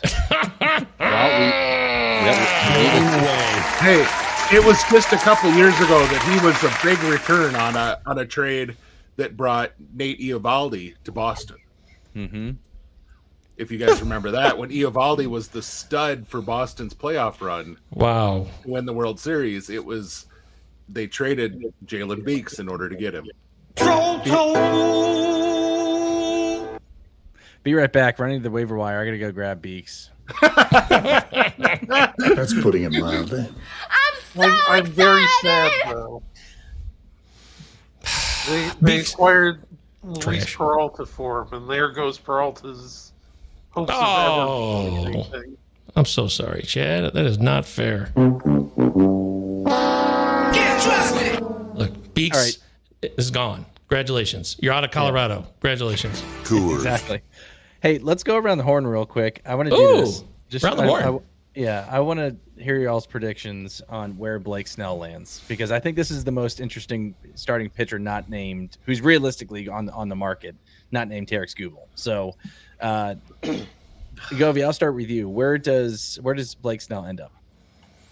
I'm looking at Uncle Ted's live chat comment that Simeon Woods Richardson got lit up tonight by the Mets, which is why I put him 6 out of 8 in my top 8 rest of season, or 2 start pitchers, less than 50% rostered. I said, you got to take on the Mets, but if you can get to the other side, he gets the White Sox at the end of the week. But as far as Blake Snell, 15 Ks, man, 15 strikeouts. Mike, he was pissed. He was doing it. That. He's angry. He knows that he's had injury problems, and everyone's saying, I told you so. What a fraud of a Cy Young winner. I mean, everybody is, that's putting I was saying that a lot, and other people were too. But the Yankees were also in on Snell during the offseason free agency merry-go-round. So maybe he does end up with the Yankees again here, unless, Texas traded Michael Lorenzen. I also find that interesting because they traded Lorenzen to the Royals. And both of those teams, the Royals are definitely in the playoff hunt, and the Rangers are a little bit behind, but they're only 4 games under coming into today. So I don't know. Maybe they want a different starter, and they said Lorenzen's not going to get the job for us. Maybe they want to go with Snell and make a push here They because got they're the Cody defending Bradford champs. back today. That was Bradford came back today. Oh, okay. Well, all right. Anyways, I think Yankees or some rando team. Okay, Ben, where's Snell going, buddy? Is he a candidate for your Atlanta Braves? I'm looking up his contract here because It's an expensive one. Well, yeah, I'm not worried about what it is this year. My question is, it is a player contract complete for next year.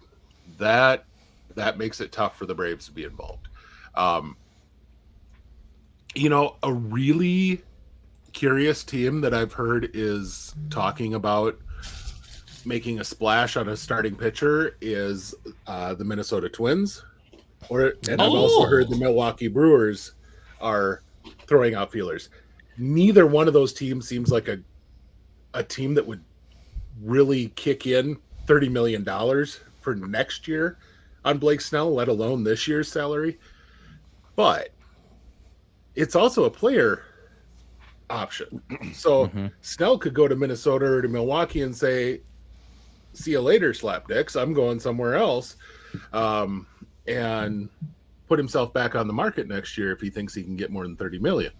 Which, if he can come out for the rest of the year and be a 2 ERA guy with 10 strikeouts per 9, he very well could do that. So here you go. I like the that's an interesting take between the Twins and the Brewers. I could see maybe one of those guys ponying up and getting another starter there. Robbie, what say you, my friend? Where does Blake Snell end up? When it's all said and done, Cleveland. It's the team that needs him. It's the team that's got the depth to acquire him without crushing anything that they're doing. And it's the riskiest move for Snell to consider returning there next year. On that, I hear they got some tasty burgers. So they're overachieving, but they're overachieving to the point that they're a serious contender to do some damage in the playoffs. And if you upgrade, which they've already kind of dipped in with Lane Thomas, you've got that lineup just looks very solid, except that I keep seeing David Fry. But other than that, they've sorted out shortstop with the platoon situation. Rocchio is the better of the two long term, but at the moment right now, he and Sheenman can offset each other. Daniel Schneemann, I like him. It's okay, but you don't want to say Gavin Williams is back. We're gonna pitch him till the arm falls off again. I'm looking here at Carlos Carrasco in this rotation. You don't need that in any game 4 or elimination game. No, but if you bonkers. I'm just looking here on an unofficial non-sponsor of the site, so I won't mention the name. But if you scroll down further on and look at their AAA and AA, the depth, it's not of the ilk that you're going to call up to save your season, which they've done in the past with guys and pitching. Tristan McKenzie's not coming back to save your season, but San Francisco might be interested, right? They might think they've got the skills and abilities to make that work. True. And in Dynasty, I would love that. I would love the change of scenery for a guy who's got stuff. And we've seen the 2-pitch thing work with San Francisco. Keaton Wynn, who was somebody that we were talking a lot about before the season started, out. He's out, though. He's hurt. It's not that he underperformed. He was probably screwed from, February on, and then eventually, under the knife now. So that could be one of those guys where they're like, well, with McKenzie, we could really max him out, plus whatever the hell else they get back in a deal. That doesn't hurt Cleveland, because playoff tickets will allow them to make money for the potential of Snell to return and yada, yada. It's the most exciting of those options. And they do, they did lose a very important piece to their pitching recently in Spencer Howard. So that's probably the most valuable free agent right now that's out there. We don't know where he's going to land. He might go to the Dodgers and solve a lot of problems. But if not, Cleveland's not going to get Howard back. They're going to need to fill that massive gap, and I think that's where Blake Snell comes in. I love that call. I think we know where Ross Atkins went. Yeah. It's now being reported that Houston is getting Houston is sending 2 prospects plus Jake Bloss. Yeah, I've been waiting to find out who those 2 are before I said anything. I wonder if it's some of their AA, AAA pitching depth that Toronto might want to pick from. Like what is it? Like I mean, Melendez is one. Yeah, Cuba could be another guy who looked better a year ago than he does today. Maybe they'll get Pedro Leon. Oh, I don't think that's true value. I mean, if getting anything for Kikuchi based on what we were seeing a year and a half ago, Toronto should just be thankful that they were able to get some part of that contract taken care of. I thought Jake Bloss was a good value as it is. Sorry, I interrupted you, Mike. But it's okay. All good. First off, I love that call there, Robbie. I think Cleveland would be a perfect fit for Blake Snell. That's what a contender should do. They should go and pick up the guy. You need a pitcher. You need a lefty. Boom. That's your guy. Go all in. Sam, I'll go with you next, my friend. Who are you going with What's up, Blake Chad? Snell? I'm making sure I'm not getting trolled here, but I believe Ben Nicholson-Smith is a legitimate reporter. Yes, he is. Joey Loper-Fido and Will Wagner are the other 2 players in that deal. Wow. No, really? Is that truly? Is that a real Ben Nicholson-Smith account? Here, let me call him. Yeah, give him a call. Yeah, quit fucking around and just get straight to who you need to talk to. Wow, dude. Confirms it. Holy crap. That's surprising. On to your butt. Crazy. That is highway robbery. Oh, that's a good bit. One thing that Houston doesn't do well is work with their developing outfielders, which we've talked about a lot. So maybe they see something with old Joey Lowe that they don't think they're going to be able to sort out. But hey, this frees up some at bats for Cabbage. All right, Govier, we're back, baby. You're back. Sam, where does Blake Snell go, my friend? Where is he going when it's all said and done? I like that Cleveland call, but Michael Pena in the comments said Snell to the Mets, and that was where I was thinking. They want to spend money. They need a starter. I could see him going to that New York team and not the Yankees. So I also really like the San Francisco Giants angle. That's real interesting. I think it would be fun for him to end up there and play a couple years. I thought you said San Francisco, Ben. Yeah, Snell's with San Francisco, though. Yeah, are you? Oh, for some reason, I thought he was in San Diego. Oh, no. That's okay, dude. You're stoned. You smoked that Seattle ganja. That's a good shit, man. Not yet. Not yet. Lord, it's not Christmas yet. He was a Padre, though. He won a Cy Young there. So I forgot that he was over. I'm sorry. We still love you, Sam. Yeah. Sam, you should probably punish yourself, flagellate yourself. So. The other side, I think it would be really interesting to see. I think it would be really interesting to see San Take Diego a lap, Sam. Yes, San Diego would be an interesting one too. To bring him back. Sam, get ready for your punishment. But I hope you leave enough room for my fist because I'm going to ram it into your stomach and break your goddamn spine. Ooh, you're in trouble. I couldn't pay money for that. Thank you. Chad, where's he going? So I've heard a lot of contender talk here. Thank you, Michael. I've heard Mets, I've heard this team, I've heard Yankees, I've heard Padres. I think those teams are going to be too busy to get a deal done. I don't think they're going to have enough time to flesh it out. I think there's a high chance he's staying as the Giants are starting to turn things around again and gotten healthy. But the team to watch out for is the Chicago Cubs because they have been in on him and they're weird. We're not buying for this year, but we're kind of buying for this year. The Nate Pearson edition is such a odd, confusing one too. But they did this with Bellinger. What, two years ago? Was that right when they got him? Yeah. If they think they can get Snell to buy in, they're going to do it. And they've been probably the most linked team to Snell so far. There you go. I got one for you that hasn't been mentioned. No, I'm just it's Baltimore, guys. It's Baltimore. Not Baltimore, but somebody in that division. What about Boston? Don't you think he'd be a good fit in Boston? I don't think that They got Paxton now, so who cares? Lefty, they filled the void, I guess. Well, no, even though I don't like it. I was gonna ask earlier about Paxton. Paxton hasn't been pitching great in LA. It's a good stadium for him. It's a good team, but his underlying numbers haven't been great. What's he gonna do in Boston? That's a shitty place to pitch when you're not hitting your numbers or you're not throwing the ball as hard as it used to. Like, well, their staff's awesome. Be successful there. I've got him in 1 points league, and our trade deadline is later this week. So I'm going to say I think he's going to do just fine. And for anyone who's looking to buy him down the stretch, I think he's a valuable asset down the stretch. Govia, you're in that league. Maybe you'd like some pitching depth. I think Paxton will be just fine. Paxton in that lineup as a left-handed pitcher is going to really help right-handed hitters even out the dents in the Green Monster. So that should really help. Yeah. Right, I'd rather do something else than have Paxton on my squad. I have to return some videotapes. Oh, man. I'd like to take a minute, if we could, here to go back to this Blue Jays Astros situation, because there's a lot of fantasy ramifications now. I want to ask Robbie, what do you think this outfield? Do they get rid of Varsho? No. On Wednesday? Okay. So realistically, Toronto has a history since 2016 when the regime first rolled into town. They've not made trades with controllable assets. That was Ross's big thing, controllable assets. They want term. They want guys who they can have for multiple years.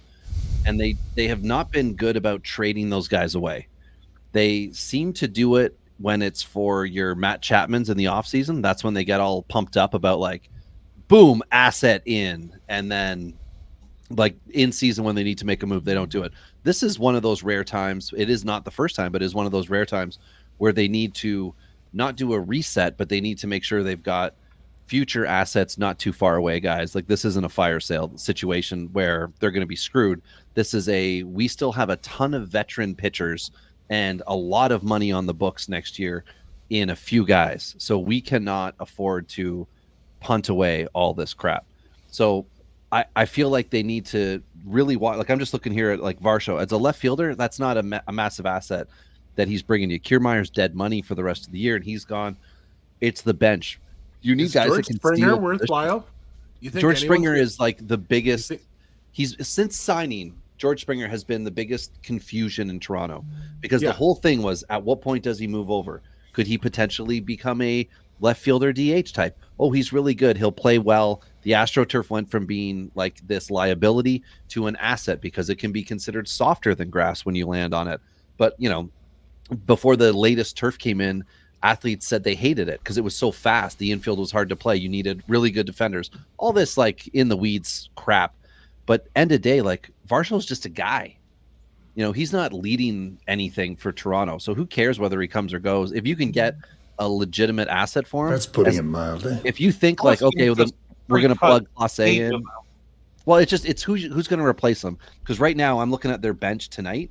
I don't know who Stuart Baroa is, but he shouldn't be a major league player on the Toronto Blue Jays right now. A DSL guy from 18 when they signed him. So they need to find depth pieces, and maybe that's where this Houston Springer's trade. definitely sticking around. He's going to be one of the outfield. You can't move him.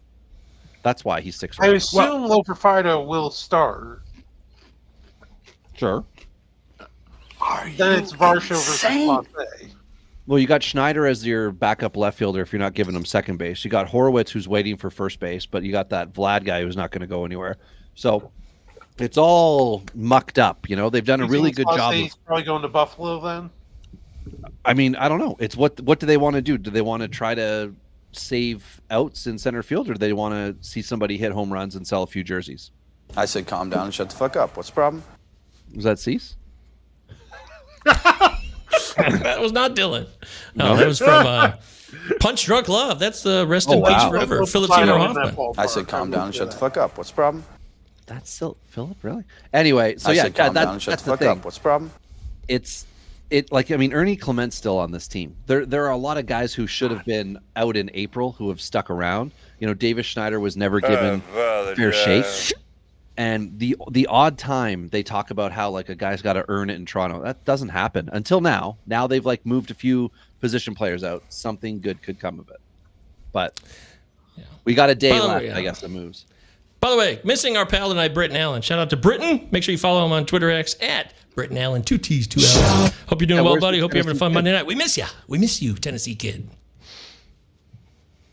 Utah. We miss him. Give me 2. I got to Blue say Jays though, are the winner of the trade deadline so far. if you're talking Springer, as much of a conundrum as he's been in Tampa, it's $24 million the next couple years. You try and find a guy who's done what he's done the last few years for $24 million in the free agent market.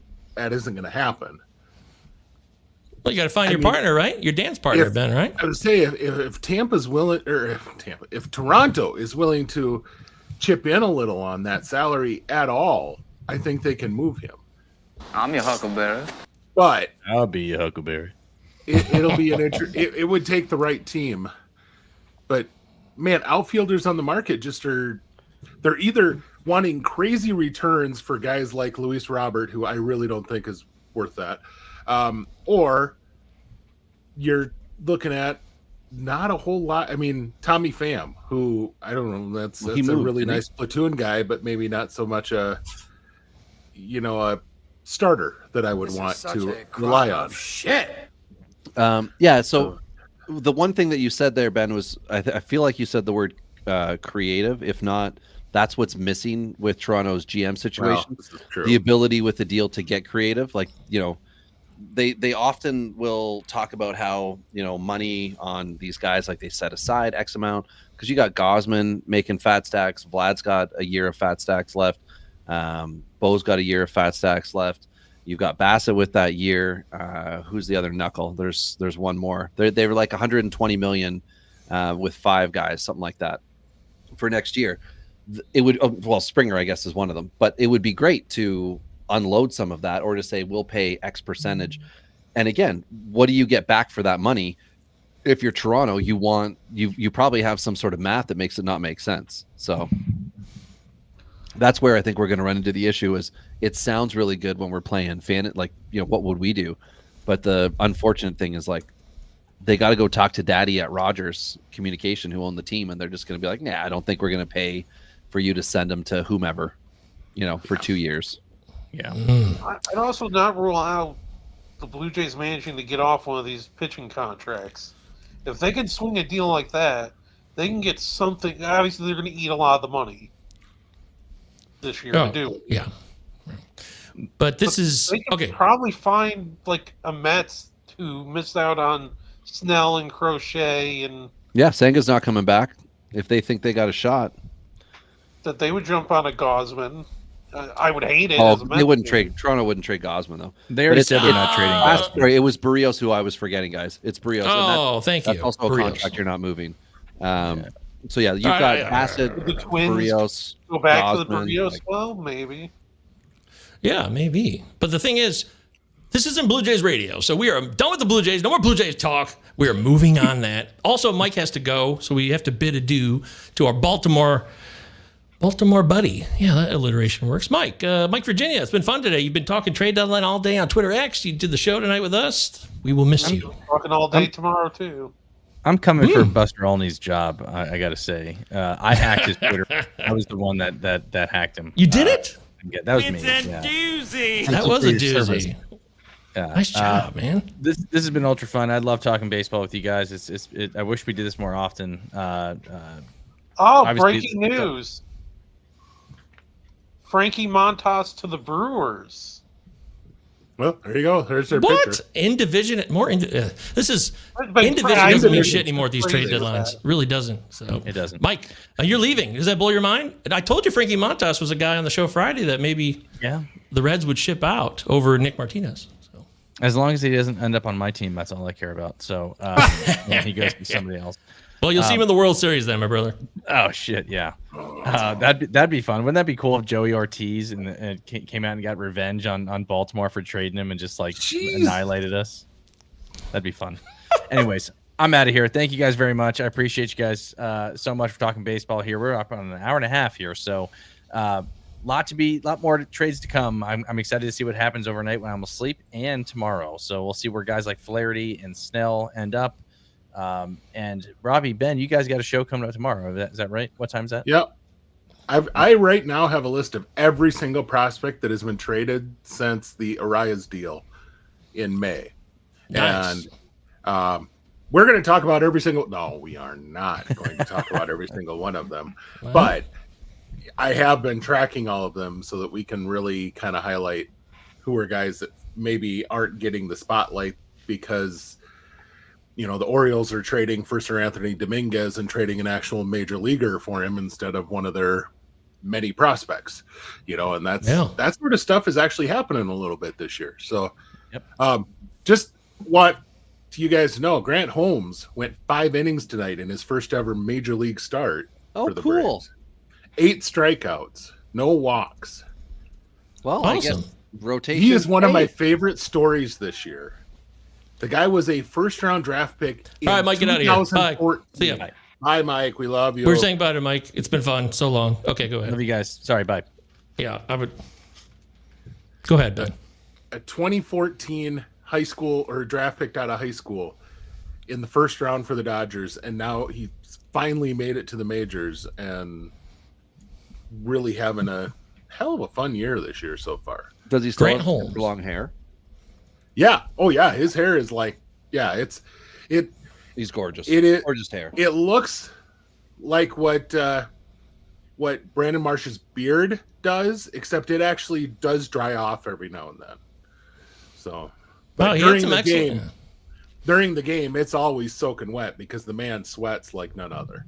So, yeah, solid bulk inning relief efforts in MLB earlier this year for the Braves. Grant Holmes, after this 8K outing, a lot of you are going to start flocking to that name. Ben, you know this better than anybody, though. Grant Holmes, rest of season? Does he fit in here? Is this a spot start that you're like, well, that was great, but we probably won't see that again?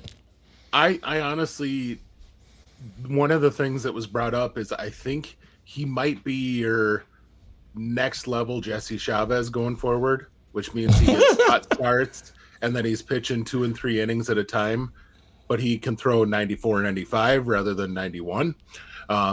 Which that's a pretty good life if you can do it, because Jesse Chavez has been around for, well, of course, he's only been good with the Braves, but he's been around he's 40 years old at this point. So, yeah, I feel like he was a legitimate AAA closer in the last 2 seasons also. Holmes, yeah. Yeah. He was a very solid reliever for the Braves the last couple of years and just didn't quite get over the mark. He closed in 23, and this year he was all bullpen. Well, it wasn't all bullpen though, because he made 18 appearances and pitched 41 innings in AAA for the Braves this year before he got called up. But 10 appearances, 23 innings to date, and then a 5-inning start today. So, ooh, that is fun. That's a lot of fun. I love that we get these opportunities for players to come up and do this, the expected versus the unexpected. That's what makes baseball great. And this show is great. Pallazzo Podcast, 2 L's, 2 Z's. Make sure you follow us everywhere. Follow everybody you see on the screen or that you're hearing from right now. I would like to do a quit of a lightning round or whatever you want to call it, where we kind of speed around because there's some changes that have gone on here, and I want everyone to give me quick responses if you can. So I'm going to bring up a name. And then I got to bounce because I hear my children, my wife and child just came home from their beach day. So I hear you too. Yeah, I got to go to bed soon too. I got to get up early for once. So let's start real simply here. Carlos Estevez in Philly. He's the closer no matter what. Do you hold on to Jeff Hoffman? Ben. Hoffman's the better pitcher. I would want Hoffman if I'm the manager. And I think in the end, Hoffman's going to be the closer, even if at some point you see Estevez get the role for a little bit. I think it's going to eventually go back to Hoffman. Okay, that warms my heart because I got plenty of Hoffman for sure. Robbie. Yeah, I feel like this is a team situation where you don't want to muck with the chemistry, and Estevez, as good as he has been as a legitimate closer, it would be a much easier transition for him to come in as the 8th inning guy, and then potentially once we get into September, if they're going to make a switch for the playoffs, that's when they would start to introduce the, Hoffman pitched 2 days ago, so Estevez is going to go tonight, and slowly transition it in. I don't see them being like hierarchy, boom, he's in. This has been Hoffman's long journey. Why take it away from him because he's in with the Phillies. Chadwick, how about you? It's Esteves' job to lose. Until he falters, the price they had to pay for him, they're not going to muck. You talk about muck around with a dynamic. You don't want to muck around with a guy who hasn't given up a run in like 3 months. So they're going to plug him right in. Like Brent Honeywell. It's going to be very interesting. It's like the immovable object meets the unstoppable force. Which one's first? Esteves' streak of being dominant or the Phillies' inability to have a good closer? Okay, I love it. That's gonna be. I can't wait to see this situation unfold, and that's why I need Sam's answer. Sam, are you with Esteves? You got Hoffman or Alvarado? And take yourself off mute. Come on now. If you're muted, we can't hear you, and I would love to hear you. I'm gonna have to get sent to timeout again. I'm really sorry. No. I love Jose Alvarado. I can't quit him. I keep wanting him to be in the 9th inning, but he doesn't seem to have the chops mentally for the 9th inning, and I don't know what it is. So, I will say this, that it seems like all major league teams, with the exception of very few, go with established named closers, that if somebody comes into the bullpen that is a closer, they kind of take it over. And Philly's one of those places that they can't seem to find somebody to take the reins and run with that bullpen. They need somebody to come in and do it. And I think that they're going to give Esteves a run, but I've been watching Philly baseball the last 6 years, and their bullpen, I mean, even when they had Kimbrel in there, he wasn't the Craig Kimbrel that we all want. And so I have yet to see a Philly team recently that has that guy. I hope it's Carlos. He's had a great beginning at 24. He's way better than he was in 23, but it's the Phillies. I have no idea. But I'm voting for Alvarado. Who could say for sure? That's all I can ask for is your best guess, Sam. Next one here, Robbie, I'm going to start with you. So be prepared, Robbie, as I come to you and speak words to you at 1 hour and 41 minutes and 40 seconds. Oh, are you keeping notes? Good for you. No, but I'm doing your imitation of you when you're on the Prospects Power Hour, which is a great show, everybody. Oh, I'm sorry. I mean, you do it so well. It's actually a tribute to you. But what about the Rays situation in the outfield? They moved to Rosarina, and they've made several trades on their roster. Are you thinking there's one guy who could step into this outfield now for the Rays and be like, that's the guy now? Or is it still a hodgepodge nightmare? I was just going to say the problem with the Rays is they don't assign positions for players to play daily. So I'm just going to very quickly look to refresh my memory here because Yandy Diaz is still kicking around in that infield. They just got reported that the Yankees are talking to them about Yandy. Ooh. That would be an interesting one. But yeah, you got Morel. That could, if you think he's outfieldable, then you've got him low. I think it doesn't necessarily open one up for anybody down below. It's more of the same. It's weird to look at their rotation and be like, that's still pretty good, even though they're trying to remove pieces. It's just a matter of things coming together. Like Boz Little, Springs, Bradley, Tyler Alexander's filler, but sure. Pepio's on the mend, the piss missile. So yeah. They got options. And Drew's going to come back at some point. But no, I don't see this opening up anything other than if you want to say Morel's going to become a guy, because when Tampa Bay trades for somebody, I'm listening. And are they going to put him out? Let's see what he does his first 2-3 starts. If he's going to have a position, cool. Let's see where they think they can put him, and then they might give him some run at it. So people in fantasy hate patience. They don't like that at all. Chad, is there a guy you like in the outfield now for the Rays after all these deals? I'm out. Peace, guys. Bye, Robbie. We love you, buddy. Let me just double check, make sure I'm not misremembering. I think I talked briefly with Ben about this. But I do agree. When the Morel trade happened, I said they're doing this trade. It looks like it's a lateral trade, but the big difference is Morel can play the outfield badly. Paredes couldn't. Yeah. And I think that's the direction they were going to go in. Okay.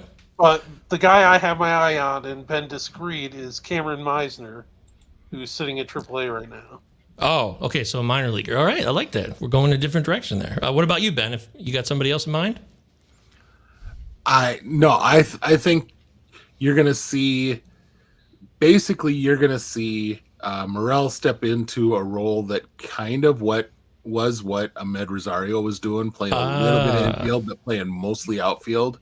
I see. And that's going to plug up the outfield spots, but that should mean you're going to see Jonathan Aranda, Oslevis Basabe, Austin Shenton, and or Junior Caminero.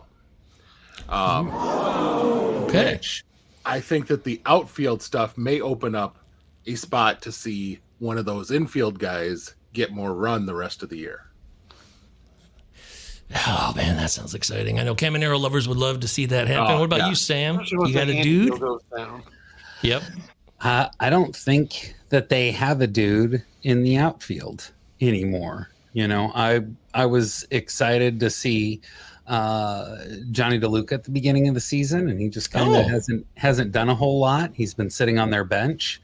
I think with the moves that they've had, I think Morel ends up at DH. I think they've seen enough of him in the field. I don't think that he's going to see the field a whole lot. I do think that we might, maybe not until September, maybe not till next year, but I think Caminero is going to come up and is going to be one of those infielders that plays, as is Curtis Mead.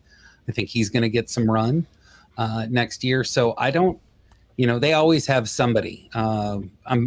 I feel embarrassed that I can't remember who was the outfielder that we traded to them for a Rosarena. Who was that kid in AA? Do you remember him, Ben? Aiden Smith. Yeah, Aiden Smith. Aiden Smith is Very just solid floor guy. Oh my but God! I don't know that his upside is there quite yet.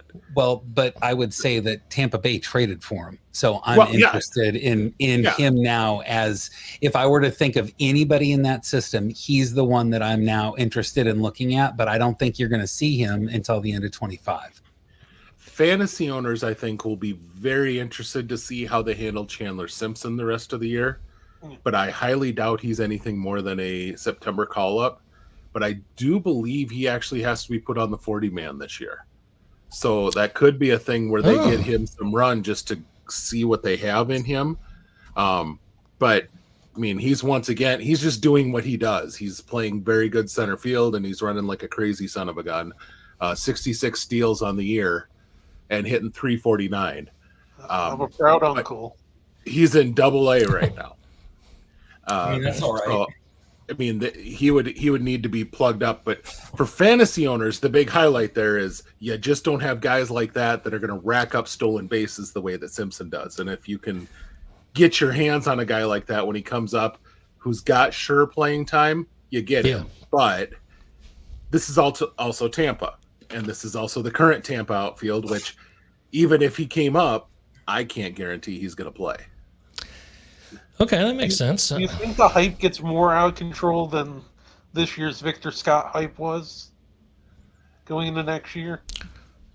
Well, I hope not, because I think if he gets I think the big thing with Scott is he came through spring training, and everyone and their monkey's uncle forgets that spring training is basically a lot of guys showing up really well while they hit against A-level pitchers. And then also Arizona Fall League too, Ben. Well, it led into that. He had a good run out there too. Yeah.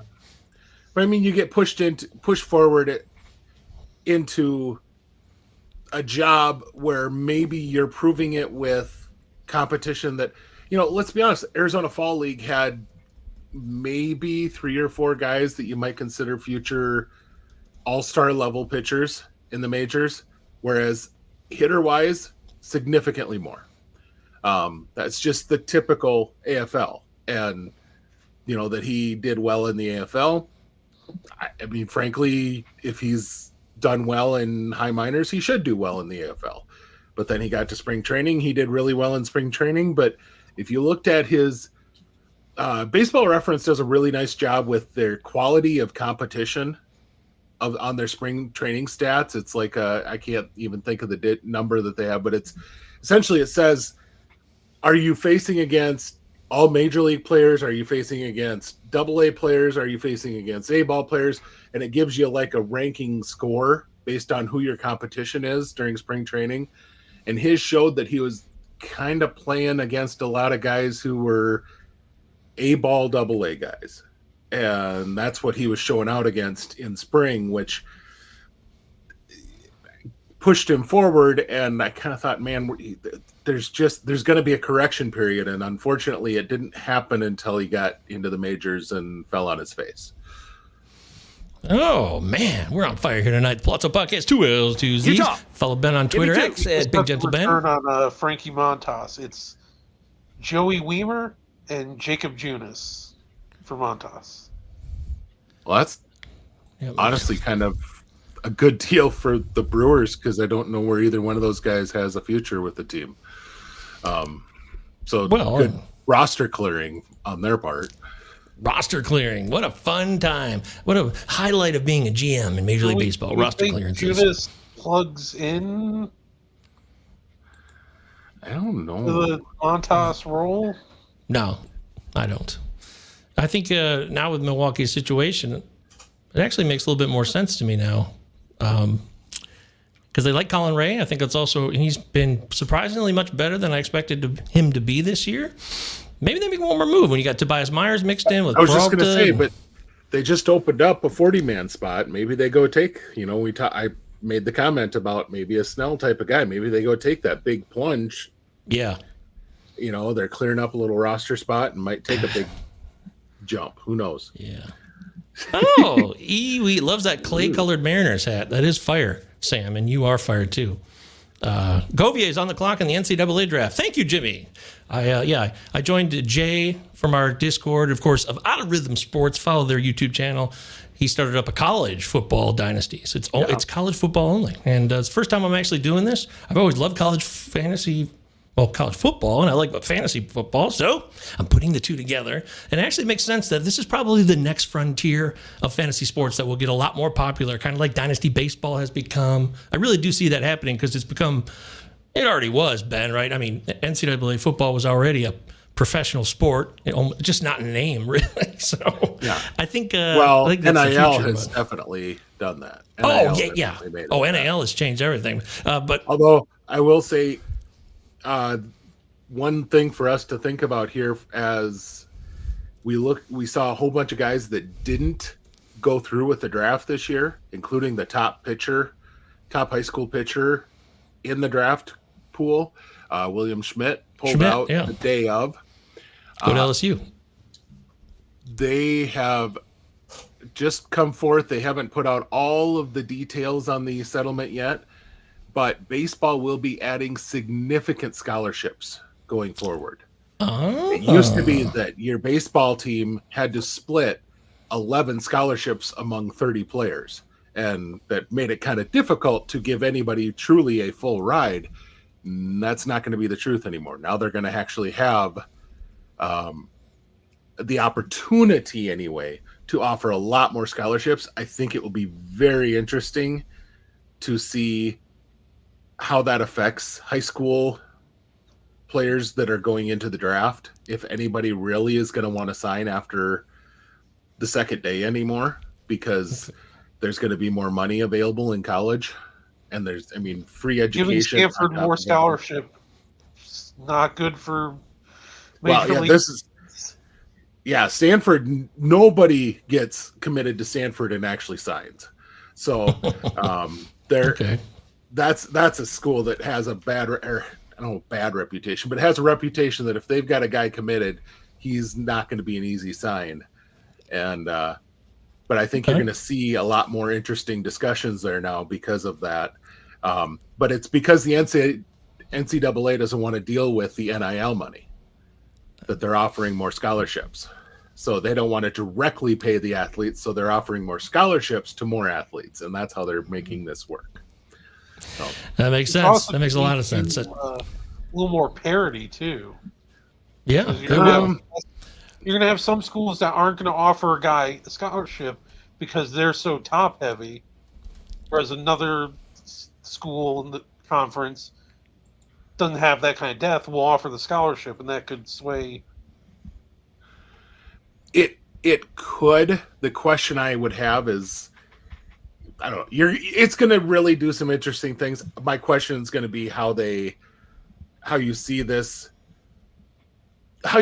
work with, because right now there's enough NIL money to make up the difference. If LSU says, "Hey, come to our school, we got donors up the yin yang that are willing to offer you money, you're going to get a very, very partial scholarship. But we got these guys over here that are going to make sure you're well compensated for your time. That's one thing that a lot of other schools can't compete with. But now if, let's say, University of Illinois can say, well, hey, we got a full ride over here. Yeah, it may not be, $400,000 that they're offering, but it gets you a free college degree, room and board, everything else. Plus we have NIL too. Yeah. That could be a little bit of an evener, but I still think, going to LSU, having the chance to be on the bigger national stage is still going to be more surprise teams come tourney time. Okay. I got to stop this conversation because we got to go. This is the MLB Trade Deadline show. I got to leave in 3 minutes. Sam, you look so excited. Off the rails. It's like I was talking the whole time about Mariners bullshit. It's delicious. All right, so let me just throw out a name I think that could still be traded or not be traded. So everybody can make their call here for anything that hasn't happened or won't happen. I'm saying now, Tarek Skubal will not be traded. And I also say, I think that there will be a Taylor Ward trade. I think Taylor Ward will be moved from the Angels, but I'm not sure exactly where that goes. So those are my 2 calls. Skubal says, Taylor Ward goes. Sam, do you have your final predictions here? Trader Jerry's going to pull off something that nobody was looking for. We've got one more day. I think his job depends on them making a splash and doing something, making a strong run towards the end of the year. I will say that, the ownership doesn't seem to care to win as much as they care to make money, and Dipoto and Service have done a good job as far as being those people for that organization. So maybe there's not as much fire under their feet as us fans feel like they should have. Yeah. But I think the Mariners are going to do something that people are just like, what the hell just happened? And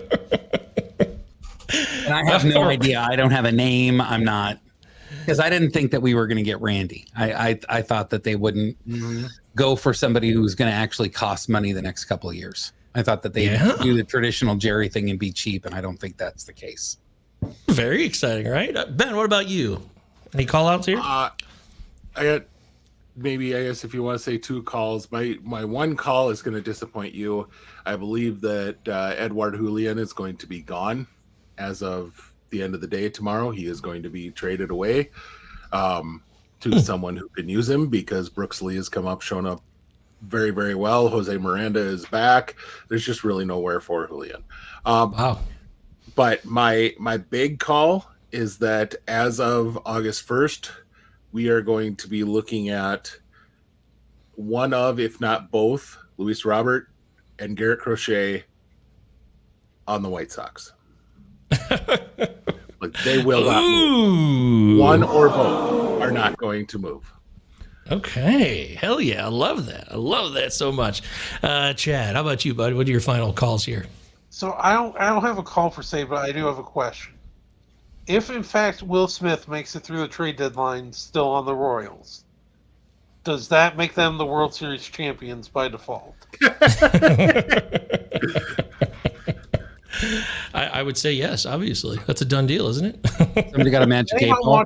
Can we shake the magic 8-ball and look at that? Yeah, let's do that, please. You have give it to name. me. It's pretty much, I would say, is a lock. He's getting traded.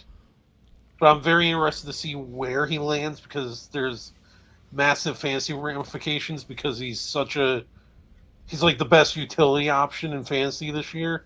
And that's Luis Rengifo. Yep. Another Angel. So yeah, his name's been all over the place. I bet he finally gets moved. They wanted to get him back so he could get moved. And then they can bring up Christian Moore. Ooh, there we go. Get that MLB draft streak. Keep the streak alive, right? NATO, Shanwell. Yes, Mr. Moore. I love that. This has been a ton of fun, everybody. Thank you so much. 2 hours of action. Benjamin Chase, Sam, Chad, and myself, we're all still here. And we want to thank everybody who was here in the live chat. We had a great turnout. There's going to be more trades tomorrow. We'll try to, maybe we'll post a video or 2 tomorrow. Of course, tomorrow night, Ben and Robbie will be live for the Prospects Power Hour, which will have all the coverage because the trade deadline will finally be closed. So they'll be talking about all the prospect movement and who might get an opportunity now. Robbie and Ben, they know what they're doing. That's tomorrow night at usual time, 9? That's at least that's what I got marked down. But yeah, we'll keep it there. I think that's probably the case. 9 p.m. Eastern tomorrow night after the deadline, Tuesday night. Please be here back one more time to see Robbie and Ben. Follow Ben on Twitter, Big Gentle Ben. Robbie's at Robbie Baseball 1. Follow Chad at CIO Chad TTV. Mr. Worshing himself, the legend. Sam, so great that you were back here. It's been too long since we had you on the show. You're still a part of things. You've just been a busy boy. So it's great to see you. Appreciate the love. Appreciate the love. And this guy loves it too. Discord. Yeah, the Discord's free in our description, 24/7. You can talk to Chad, I'll be Ben, dropping myself. News the next couple days about a show I'm working on with me and Govier. I'm working on a guest for that show. The surprise. Nice. Okay, that's awesome. That's where it's all going to happen, guys. This has been fun. I can't wait to see who gets traded, who doesn't by the deadline tomorrow at 4. Is it 3 or 4 p.m. Eastern time? Either way, we'll have more I'm on ready this for the angry all week ownership long. tweets from you, Govier. I'm at apathy. I'm already apathetic, but you're right. I need to do that. So, all right. Thanks, everybody. It's been a pleasure. Mike Virginia, Britton Allen, Robbie Baseball. This is all of us saying bye-bye.